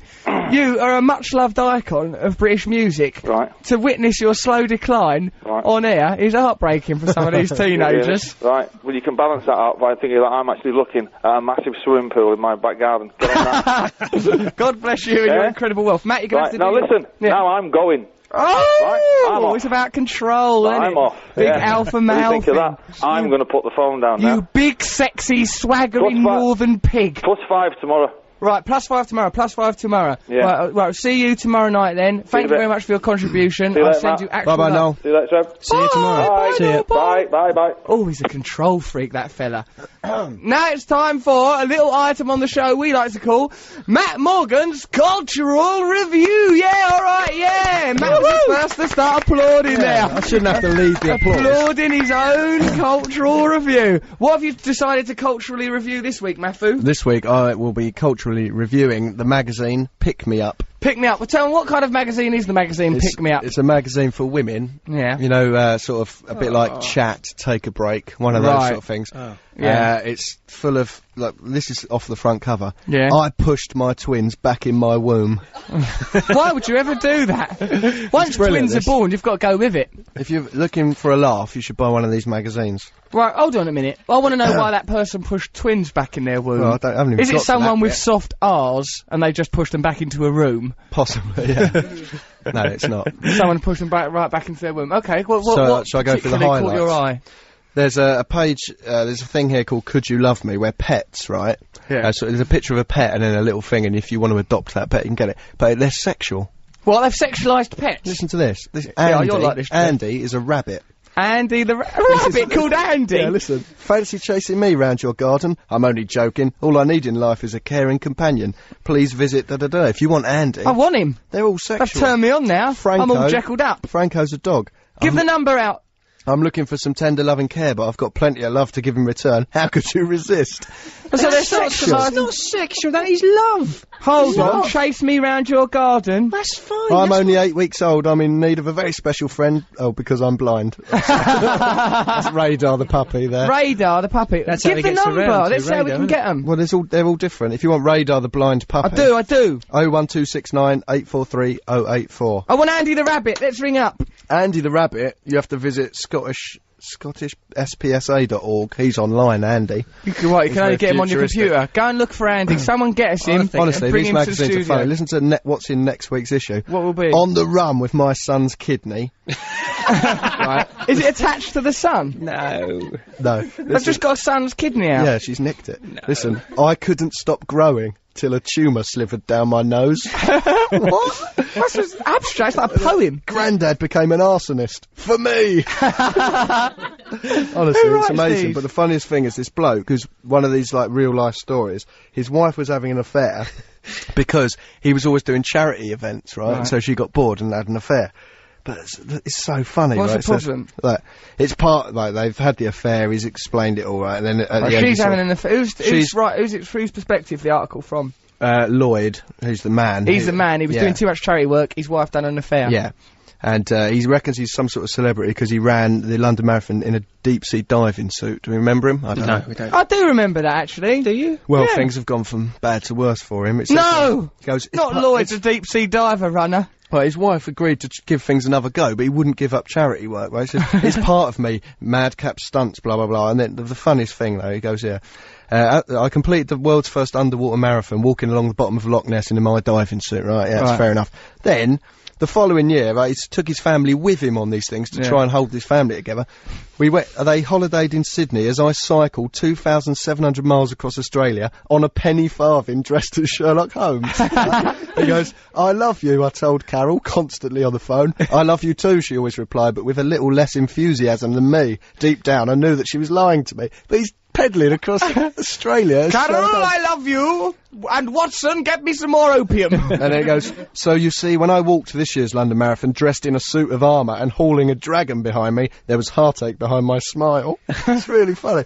I'm not sure what on earth she's looking for, but it's obviously not a life with me, the kids, and my wacky charity stunts. Lloyd, you've driven this woman away from you. Clearly, there's pictures of, all the pictures are of him, like, slightly depressed, doing charity stunts. I think Lloyd's using charity work to hide a great gaping hole in his bloody soul. I know. Poor Well, fella. I can recommend the magazine Take a Break. So that is your cultural It's a review. That's low Pick Me cultural Up. thing, but, sorry? Pick Me Up. No, that yeah, one is. Pick Me Up. Take a Break is rubbish, don't buy it. Don't attack Take a Break, Matt. No, They do a difficult pick Me job. Up. It's brilliant, you know, it's all brightly coloured, it makes you a bit sick to read it. It's I like just that- depressing, it's like, my kids died in a house fire, and then there's a crossword, and then it's just awful. And then it's a sexualises a rabbit. Sexualised I rabbit. like that it's called Pick Me Up as well, because it's sort of like it tells you what to do. I know. Pick me up! That's what I Read did. me, you idiot! Look at Andy the rabbit there. Let's have a look at Gorgeous. Andy the rabbit. Andy is gorgeous. Chili the dog. I'm a fitness freak. I like to go home where I can do some exercise. Yeah, they love it. Franco, Sooty, do you want me to be your lucky black cat? I know, it's weird, it's sexual, isn't it? Puffin, I'm like a a fun-loving dating How is dog. that sexual? Alright, listen to this Do you one. want me to be your lucky... Listen, I'm James Bond the Greyhound. Would you like to look up my spile? Stop it. It does say It that. doesn't say that. You've made does that one say up. that. It gets didn't worse make and it worse. up. Some of them Doesn't have say got that. bras on. One of them's wearing a bra. Oh, it's One of you. them's- You're sexualising That one's the licking pets. its own balls, Trevor. I don't know what could be more erotic. Yeah, this magazine Pick Me Up. Let's recommend it. I think it's good. Get some Pick Me Up and tell us, there's someone getting hit with a fish in here. My Spanish souvenir, I stole a baby from Spain. This is odd. Yeah, Honestly, it's good, Matt. It's as if it's been written by comedy geniuses, and it's gone Yeah. under the radar. It's better than Perhaps it has been. I'm sure, yeah, I like it. It's a good thing to read. I like this fella as well. There's some bloke who's... Oh no, he murdered his murdered wife. someone. That's terrible. Alright, that's... I pushed twins up my womb. I can't save my kids. My wife ran off with Rob. We none of us know who Rob is. That's ridiculous. Bizarre, I'll put that as isn't a headline. Maybe he features every week. The chip pan killer, hacked, burnt and battered by the lodger. Oh dear. I know, We it's used to have a really lodger, dark. and he was a And look nice at the bloke. colours they use. It's awful. Lurid pink and yellow. Looks like a migraine. Yeah. All right, then. Well, that's the review. So, righto, so now it's time for this programme to end. Why don't you stay listening to Six Music for Music Week it'll be now with Julie, won't back it? in London. They're in London, so they can't come in and chastise us for defecating in the studio. All the normal stuff. All the things we've normally done, never done smashing that. I things think we're up. going to Yeah, listen to never the done Beck song that was the answer to the Sonic that. We Enigma. are going to listen to the Beck song. Was it My Cell Phone's Dead? Dead as the doorknob. Something like Dead as that. the door now, dead as the dormouse. Trevor, Right. what's the correct title? I don't know. What? It's Beck. My cell phone's cocked it. Oh, Trev, you've undermined Beck. He's got a loyal army. One of them's going to He's bump got a you loyal off. army. He hasn't got a loyal army. They're ever so They're loyal. flaky. Right, G weren't Just here that. to do a poem. I missed that. That was nice, but I'll make yeah. up a little poem for myself. Good old life. Rap, And you've got to rap, quickly I now. am not doing no rapping. Russell, do a rap. Sod off! Me Just and do a Matt quick will play bit the of rap. beatbox. We'll do the beatbox. I'm not doing it. Oh, and next Stop week it. we'll play Wagga, those wagga. songs. We'll play that rebrand tune if we can find it, and Oh, Russell yeah. with the blockheads. I'll do a nice rap When we're next back week. in London. I'll write one Do special. a rap now. Come on, I'll do raps. some of the old rewinds. Teased it. No! Stop trying to make me rap! I don't want to, I feel embarrassed. Do a bit I'm of not Snoop. a puppet. I don't fancy doing no Do a Snoop. bit of Snoopy. I do either. I'm not doing it. Stop What a making me trying to loser. do things. You trick your fans. I do not. You said, I'll be doing some rap later, all I'll the way do through. I'll do it on a podcast. Come on. I know. Let's wrap up the show instead. Oh, lovely, Hello? Trevor. Come in. Lord. I hate myself. That's funny. That's nice. All right. Thank you for listening to the show. Thank you everyone that came last week. Competition winners. Thank you, founders of the Church of Russell Brand. Thank you Keep for our that going. presents. You'll get thanks for the lovely presents. You'll get a lot of people telling you not to set up a church for an irresponsible celebrity. Those people are crackpots. Keep the church going. You must force the church forward. Soon we will be looking for human sacrifices to perform. Thank you, Leicester, for housing us. It's been a lovely show. Next week we're back in London, aren't we? We are. With Nice Katie from the Mellower. smoke. Oh, it's a real pea super out there today, London. Right, well, thanks for listening. Thank you, Noel Thank Gallagher, for your arrogant, overlong contribution that we couldn't end because you used your status and bullying to stay on the airwaves. How we love him, though, don't we? We all love him. We love Noel. And we Gallagher. played Songbird. We played Songbird, your brother's song for you, and you treat us like proper mugs. Right, okay, well, thanks then. Bye. Listen to Music Week. See you, love you. Bye. Bye. Bye. Bye. Bye.